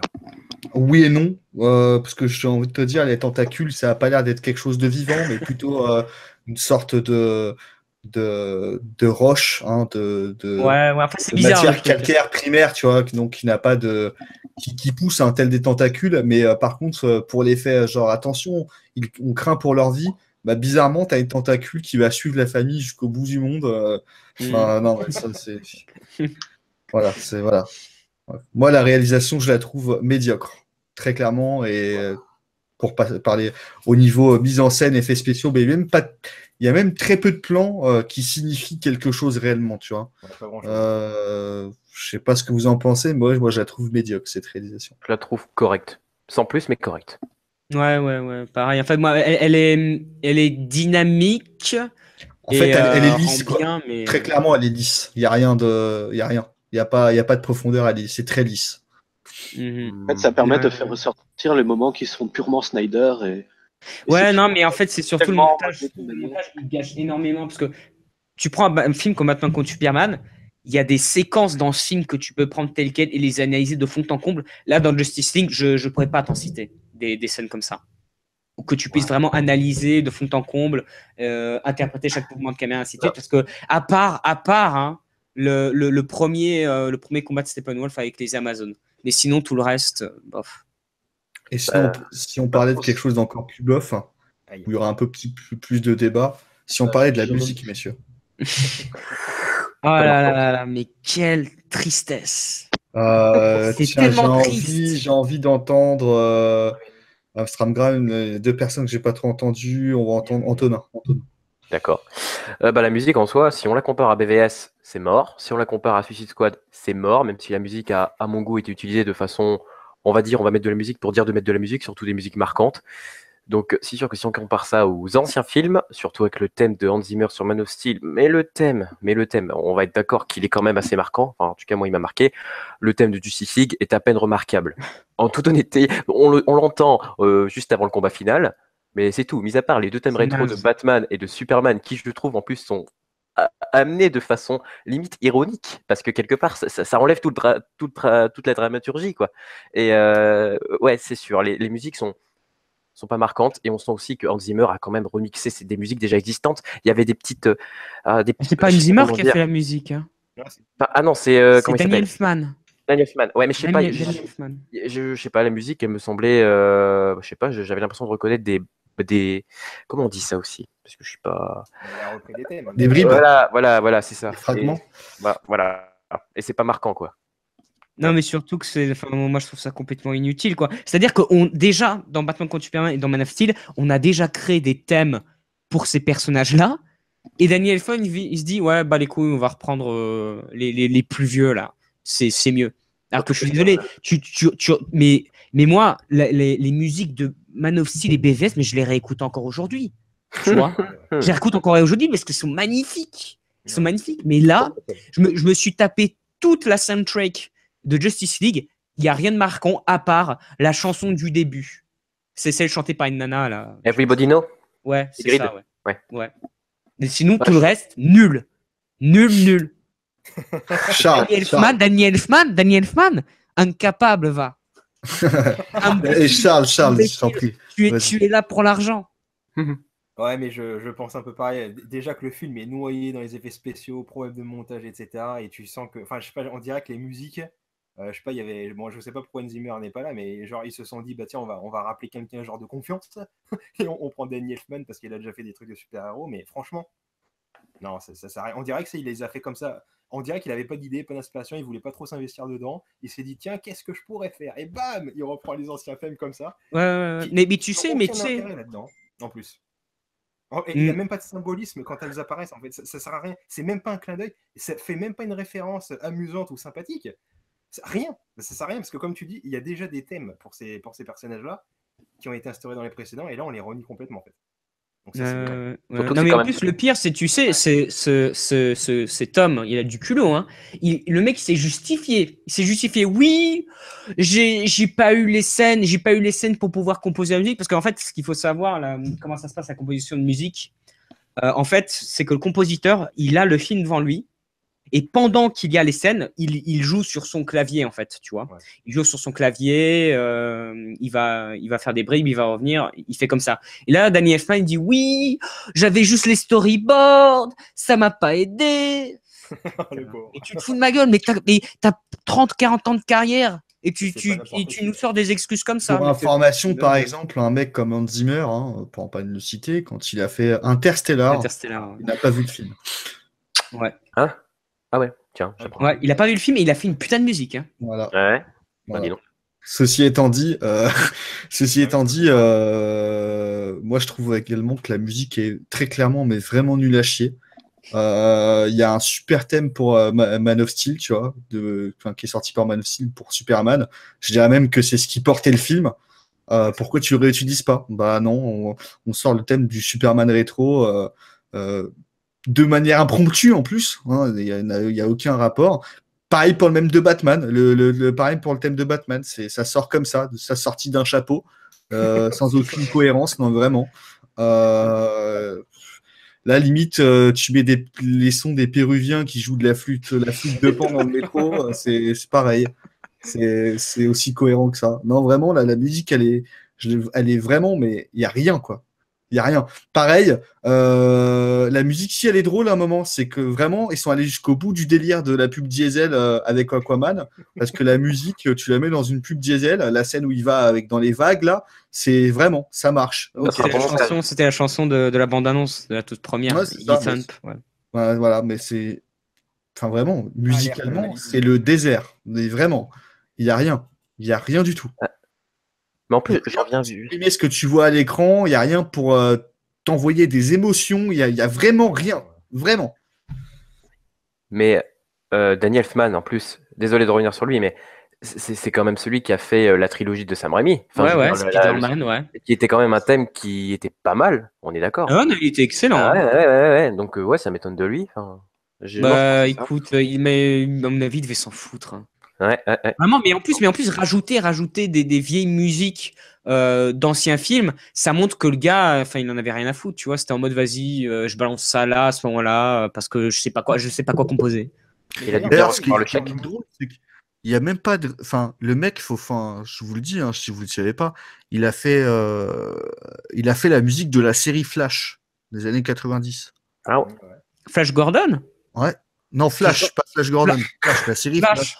La série Barry Allen, Flash avec les biscottos qui sortent dans son. Il a fait la musique de cette série. Et pourtant, il y a rien, tu vois. Il n'y a rien du tout. Enfin, c'en est désolant, quoi. Vraiment. Mais est-ce que vous savez pourquoi on a pris Danny Elfman sur ce coup-là? Pas du tout. Et pas Hans Zimmer, justement. Hans Zimmer, il voulait pas? Il n'est pas sur un autre projet, Hans Zimmer? Il n'est pas sur quelque chose en ce moment? Bah, il est toujours sur quelque chose. Mais attends, mais je viens de voir un truc. Mais il a été compositeur aussi sur Age of Ultron. Oui. Ah oui. Voilà. Tout s'explique. Voilà qui s'explique. Mon Dieu. Ouais. Ah, mais franchement, Danny Elfman, il est quand même bon dans tout ce qu'il fait. Mais là, je crois que vraiment, il y a eu un problème, quoi. Peut-être que les conditions dans lesquelles ça a été fait, c'était pas du tout bon. peut-être qu'on voulait pas prendre lui à la base, je sais pas, mais là il a. Bah, à la base, ça devait être Junkie XL. Ah bah voilà, donc. Qui avait composé, par exemple, le thème de Wonder Woman, tu vois. Bah, là, on Que tu n'entends pas dans le film. Que tu n'entends qu'une fois. Si, t'entends vite fait, là, Ouais. quand elle est sur la statue. Ouais. Ouais, non, mais. Voilà, musicalement, je pense que le film, c'est le désert. Et, Alors que c'était l'une des forces des films d'ici. C'est d'avoir une Exactement. putain de bande-son. Tu vois. Une bande-son surtout qui arrive à sublimer ce que tu vois à l'écran et qui peut te transmettre des émotions en plus par rapport à ce que tu vois. Et là, vraiment, il n'y a rien, quoi. Vraiment.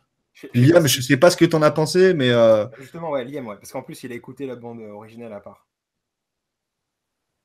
Surtout que j'aurais voulu parler un petit peu plus lors de la réalisation, mais tant pis. Ben, la BO, justement, je la trouve pas. En fait, c'est comme le film en lui-même, ça reste assez plat, mais il y a certains moments qui sont certaines individualités qui ressortent. On a discuté du thème de Flash, qui a un côté assez lumineux, qui m'a rappelé le Spider-Man de Rémi. Je sais pas, je trouvais que ça collait au personnage, ce côté légèrement ralenti, mais doux et lumineux en fait, qui correspond bien au personnage. C'est pas une BO que je vais me souvenir. Maintenant, voilà, elle me laisse comme le film, elle me laisse mitigé, un petit peu frustré, mais d'un autre côté, il y a une ou deux pépites qui me permettent de l'apprécier un petit peu. Très bien. Quelqu'un a-t-il quelque chose à rajouter sur la musique, messieurs? Non. Non, pareil, je pense que tout a été dit. Très bien. Donc, Enfin, sur le peu qu'il y a, on va dire.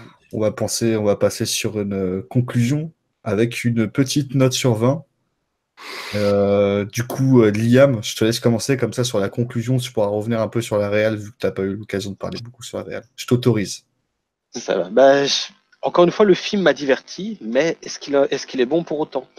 Quand je l'ai vu, disons que personnellement, j'étais affecté par quelque chose, et donc c'est peut-être ça qui m'a affecté. Mais d'un autre côté, j'essaie de lui trouver des qualités. Il y a des moments qui m'ont marqué négativement. Je pense à certains plans où le postérieur de Wonder Woman occupe une grosse partie de l'écran.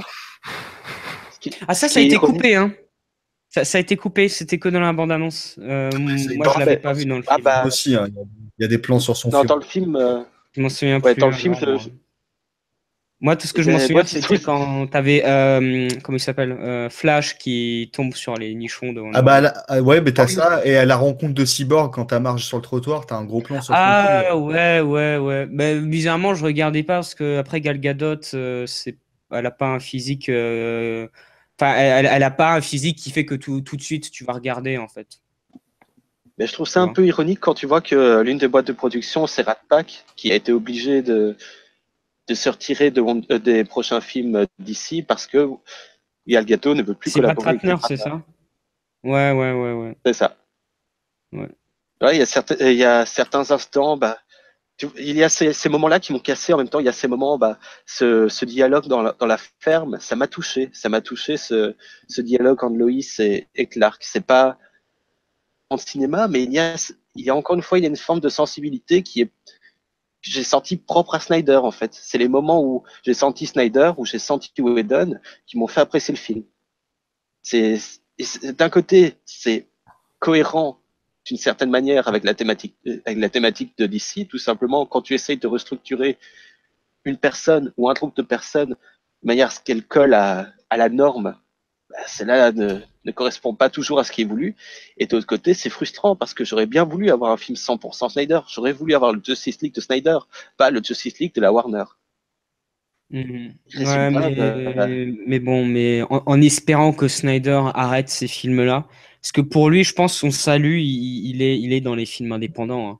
C'est un putain d'auteur, Snyder, et il faut vraiment qu'il sorte des blockbusters, qu'il aille faire ses trucs de son côté, et à ce moment-là, les gens pourront enfin, en fait, le juger à sa propre valeur, quoi. Ouais, et peut-être arrêter d'y voir un simple fanboy qui fait de la merde, alors qu'en soi, il y a des inspirations. Et c'est ça ce qui me fait rire quand on a critiqué Batman contre Superman pour le fait qu'il soit sombre d'un point de vue de la photo, et que maintenant, Justice League est extrêmement lumineux dans sa colorimétrie. Alors, c'est logique en partie avec le film, mais il y a des moments, ça fait quand même, quand tu vois les remarques sur Twitter, tu genre, c'est bien, ils ont rajouté de la couleur. Tu fais, mais, enfin, on parlait de la notion d'odeur aux États-Unis, mais ça fait quand même mal, entre guillemets, que on ne puisse pas se dire, tiens, mais pourquoi Snyder utilise ça comme photo et qu'au lieu de ça, on Mais fasse. Ah bah, c'est surtout que Snyder, en fait, il a cette particularité de pour chacun de ses films, il a une palette de couleurs et pour chaque scène, il donne en fait un ton. Ce qui fait qu'en fait, quand tu regardes la plupart de ses films, c'est peu, même si ça peut paraître coloré, il y aura toujours un ton prédominant en fait au niveau de l'objectif. Parce qu'en fait, la manière dont il travaille les couleurs, il les travaille comme en fait comme un peintre. Hein. Et quand tu regardes, il y a même certains plans de ces films où c'est composé de la même manière qu'un tableau. là, je pense au plan où Flash va au ralenti pour rendre l'épée à Wonder Woman. Mais c'est en prenant l'exemple du film même. Maintenant, c'est vrai que quand tu vois ces autres œuvres, effectivement, tu vois ces inspirations picturales. Et j'avoue que ça, c'est un point qui m'énerve. Parce que je peux comprendre qu'on ne soit pas fan du style de Snyder, les goûts et les couleurs, voilà, comme d'habitude, mais que l'on le traite comme un réalisateur médiocre sans même chercher à essayer de comprendre le pourquoi de son style. Ça, par exemple, ça m'énerve un petit peu. Et c'est peut-être Ouais, aussi en disant que Snyder, c'est que des ralentis et des zooms, des zooms. Ce qui est drôle, c'est que maintenant, tu vois ça partout.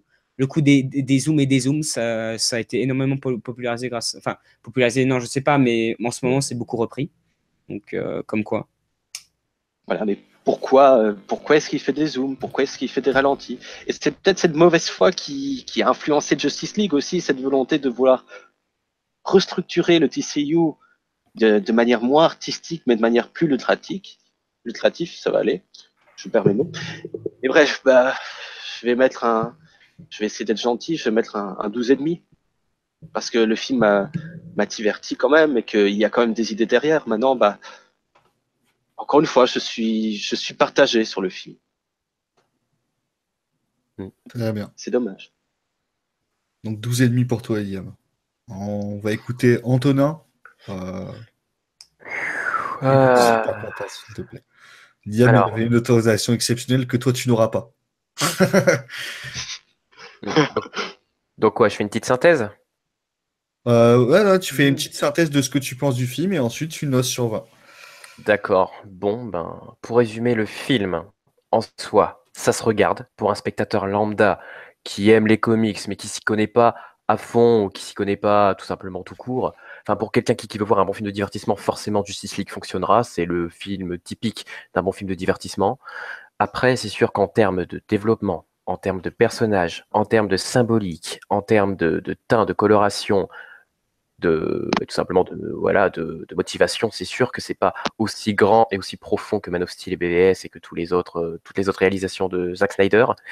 Et même si moi, en toute honnêteté, hein, juste avant sa sortie, je sais pas pourquoi, mais je le sentais mal. Enfin, je le sentais mal. Alors c'est pour ça que j'ai pas été plus que déçu de ça. Au lieu de, je m'y attendais même à un échec. Je me suis plus attendu à un truc sans plus. Donc je vais pas dire que je suis déçu, mais je suis pas non plus étonné. Enfin, je suis pas non plus impressionné de par le résultat du film. Et bon, c'est un film qui ne fait pas d'erreur, qui ne prend pas forcément de risques, mais qui ne va pas non plus révolutionner le DCCU et qui ne va pas non plus tout simplement s'inscrire et marquer, à mon avis, les esprits.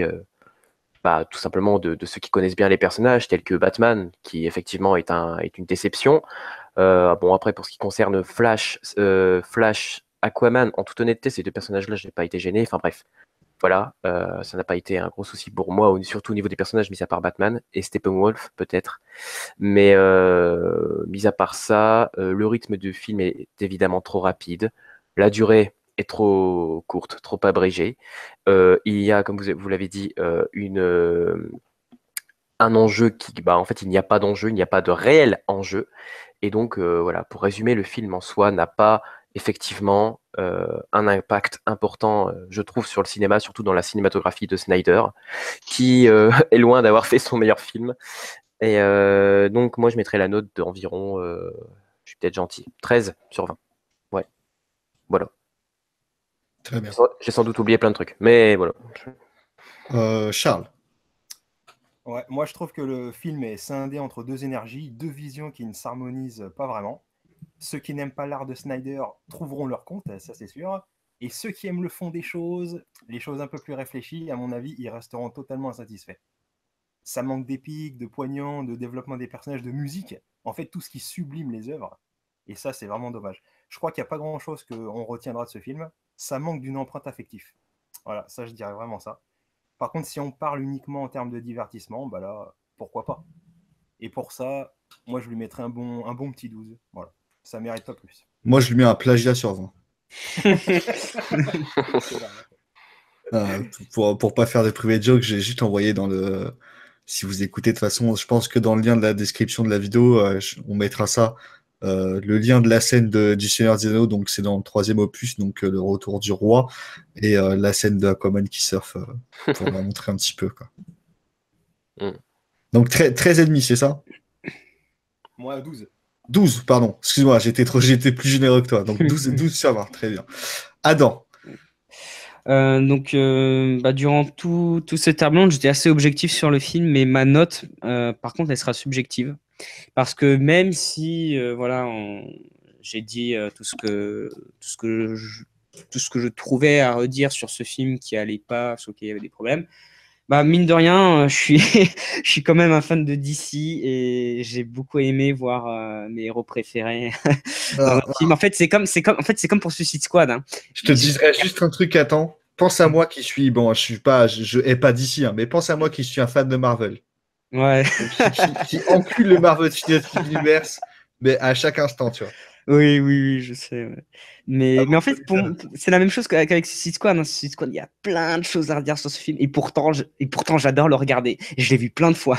J'adore le regarder. Adam, c'est un peu un masochiste. Hein. C'est un peu le mec. Parce qu'il y a mes personnages préférés. C'est un peu le mec qui voit que sur sa chaise, il y a plein de clous, mais il est tellement fatigué, il faut qu'il s'assoie, tu vois. Ouais, donc du coup, mine de rien, j'ai passé un bon moment en regardant le film. J'ai trouvé le film, enfin vraiment sur l'humour, ça j'en ai pas parlé. Je trouvais qu'il marchait très très bien. Franchement, l'humour, il m'a bien fait marrer. Ouais, non, j'ai passé vraiment un bon moment.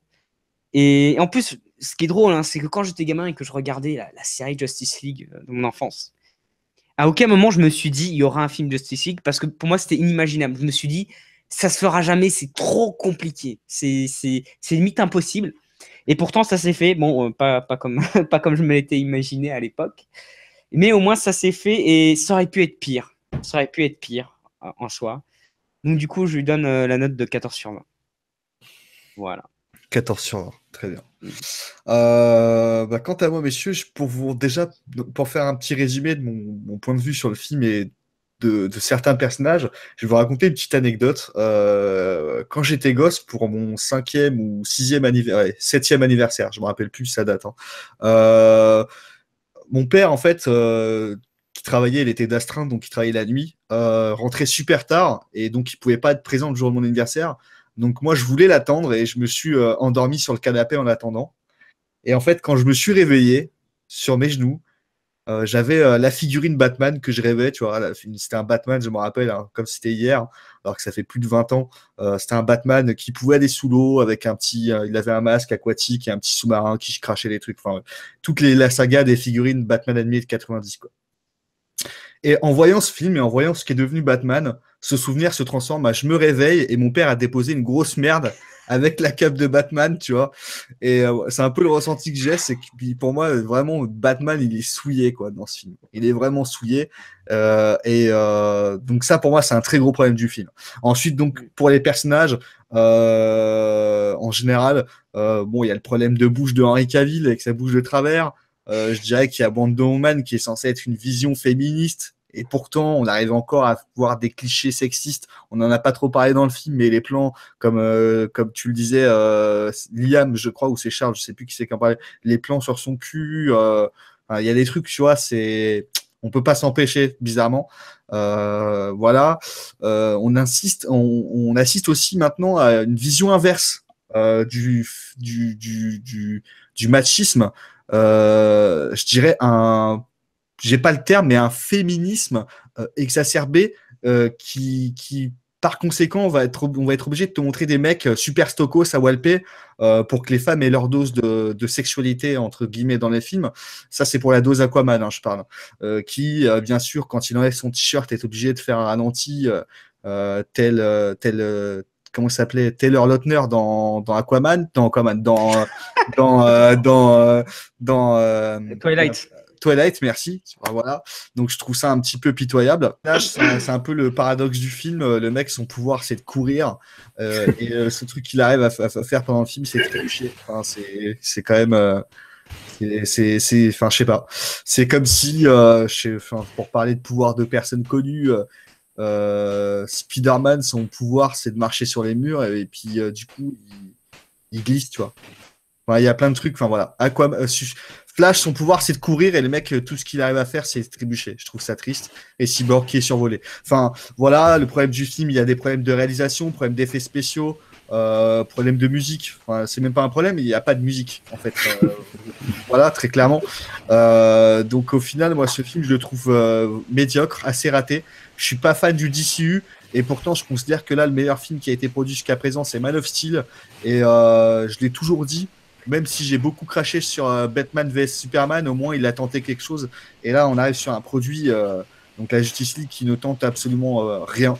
Donc comme il tente rien, qui fait pas d'effort, je mets pas d'effort dans ma note et moi je lui mets 8,5 sur 20. Ah tiens, petite question, vous avez pensé quoi Parce qu'avant, les films d'ici ne faisaient pas de scène post-générique à part pour Suicide Squad. Là, ils en ont mis 2. La première, elle est inutile pour te rappeler un petit peu la course entre Flash et Superman. Ouais. Ok, un retour genre c'est le temps de s'amuser maintenant. Ouais, c'est un peu ridicule. Et la seconde, écoute, genre déjà dans une prison, tu remarques pas que ton prisonnier s'est évadé parce que t'as un pauvre pecno qui s'est rasé la tête et qui s'est mis de dos à la porte, genre je suis chauve, hein, donc c'est peut-être moi Lex Luthor. Enfin, c'est ridicule. Ils ont repris les comics en fait, exactement. Des comics. Mais le problème, c'est que d'ici, pendant un moment, ils avaient compris que c'était bien d'adapter ces comics de façon réelle, et là, ils recommencent à faire de la merde. Tu vois. C'est un peu le truc. Et le second truc, c'est bon, bah ok, il y a Deathstroke, c'est génial, mais Deathstroke, moi, je l'ai vu à la Comic-Con et son cosplay était meilleure qualité, quoi. Donc, apparemment, d'après tout ce qui est coupé, etc., déjà, la première scène post-générique qu'il devait y avoir, encore une fois, selon ce qui est dit, ça aurait été Batman réveillé dans sa cave par Kilowog et un autre Green Lantern. Et normalement, la deuxième scène post-générique aurait dû suivre en fait, on aurait dû voir tout simplement l'évasion de Lex Luthor avec Deathstroke. Mais dans le métrage même, c'était pour pouvoir échapper aux policiers de se séparer, vu qu'ils devaient se revoir plus tard. Et normalement, là, on avait droit à la scène post-générique. Et je voudrais faire une spéciale dédicace à tous les pécores qui ont fait des théories sur le trailer de la Ligue des Justiciers en zoomant sur les lunettes d'Alfred et en disant regardez, il y a 2 atterrissages, donc il y a 2 personnages et dans les lunettes d'Alfred on voit une lueur verte, donc il y a une lanterne avec Superman. Et ben là je vous dis, c'est pas dans le film. Voilà. Je fais un message personnel parce qu'il y a un mec qu'on connaît très bien à la table ronde en ce moment, surtout Nicolas et moi-même, qui avait cette théorie qui nous a gonflé en nous envoyant des photomontages dégueulasses d'un mec sur Paint qui avait mis du vert sur les lunettes d'Alfred pour dire regarde, il y a Green Lantern. Mais voilà, c'est pas dans le film. Il n'y a qu'un Green Lantern et il sert à rien dans le film. Voilà. Mais surtout que d'après les mêmes par rapport aux scènes coupées, donc apparemment c'était bien Superman, mais apparemment la scène a été coupée, annonce, et les gens trouvaient ça ironique d'utiliser cette scène dans la bande-annonce alors qu'elle venait d'être coupée une semaine plus tôt dans le film. Bah, moi, ce que je dirais, c'est que ça aurait été 1000 fois plus intéressant d'aborder un autre personnage que Green Lantern, à savoir Martian Hunter, qu'on a jamais vu au cinéma. Il existe qu'on a pas. jamais vu au cinéma, plutôt que de mettre un Green Lantern, tout le monde s'en carre le fion, quoi. Enfin, vraiment.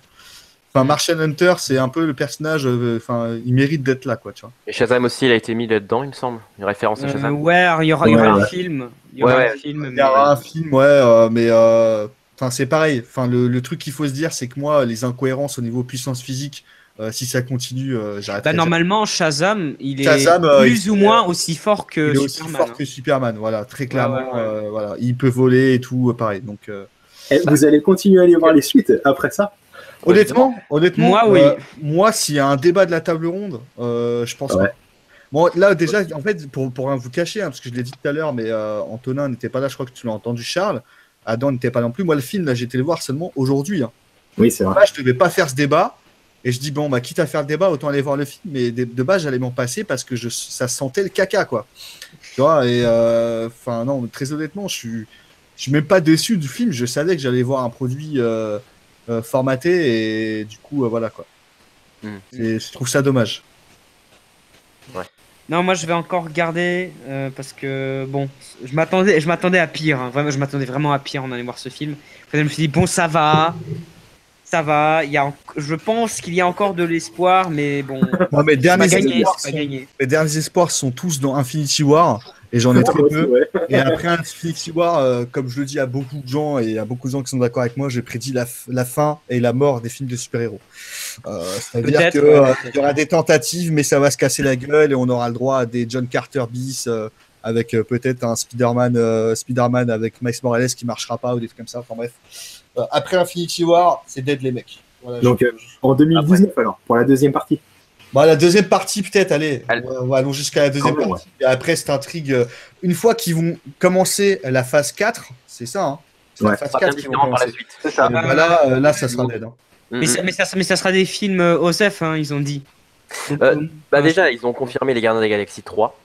Ensuite, ils ont confirmé. Qu'est-ce qu'ils ont confirmé aussi? Ils ont confirmé y a que certains Ant-Man. personnages reviendront. Ouais, voilà, dont Ant-Man et la Guêpe. Mais mis à part ça, ouais, sinon ils ont dit que la majorité des gens comme Nick Fury, Tony Stark et tout ça, il y avait de grandes chances qu'ils reprochent pas, surtout que Robert Downey Jr. est en fin de contrat. Mais, ouais, mais surtout, il est trop vieux maintenant, Robert. Mais Ouais, ça voilà. coûte trop cher aussi. Aussi. Voilà, Mais là- merci à vous pour ce Ouais. débat, messieurs. Merci à toi, Charles. Il n'y a pas de problème. Merci à toi de nous avoir invités. Il n'y a pas de problème. Merci à toi, Liam. Toujours un plaisir, quand mon micro ne déconne pas. J'espère que tu ne me voudras pas de t'avoir coupé tout à l'heure, mais j'avais prévenu avant. J'avais prévenu que je couperais, c'est pour ça que je t'ai laissé un Non, petit, non, t'inquiète, un petit t'inquiète. bonus. Merci à toi, Adam. T'inquiète. Tout plaisir pour moi. Et merci à toi, Antonin. J'espère que ça t'a plu pour ce premier débat. bah franchement, super bien. Bah, je suis content d'avoir pu parler avec vous. C'est vrai que c'est la première fois que je parle avec d'autres gens passionnés et geeks de tout ça. Du coup, ouais, merci de m'avoir invité également. Voilà, merci à tous d'avoir suivi ce débat de la table ronde. Le prochain débat de la table ronde, je ne sais pas. Par contre, messieurs, avant de partir, je voulais vous demander, bon maintenant vous ne le savez peut-être pas, mais vous venez de réaliser la 100e de la table ronde, ça vous fait quoi? MDR fils de pute, la 100e c'était juste avant. Getrekte, RKO ou Tanouer. Bon, en tout cas, ça m'a fait plaisir d'être présent avec vous pour la 100e. Et puis, du coup, on se retrouve plus tard pour un autre débat. Et il y a plein de choses qui arrivent sur la chaîne, les gars. Merci à tous et bisous. Ciao, ciao. Merci à tous. Ciao. Salut à Non, tous. à la prochaine. C'est bien, ce ne sont pas seulement la manière dont les se traitent, ce sont des Liam, amis ton qui micro, se il crépite au feu de bois, Liam.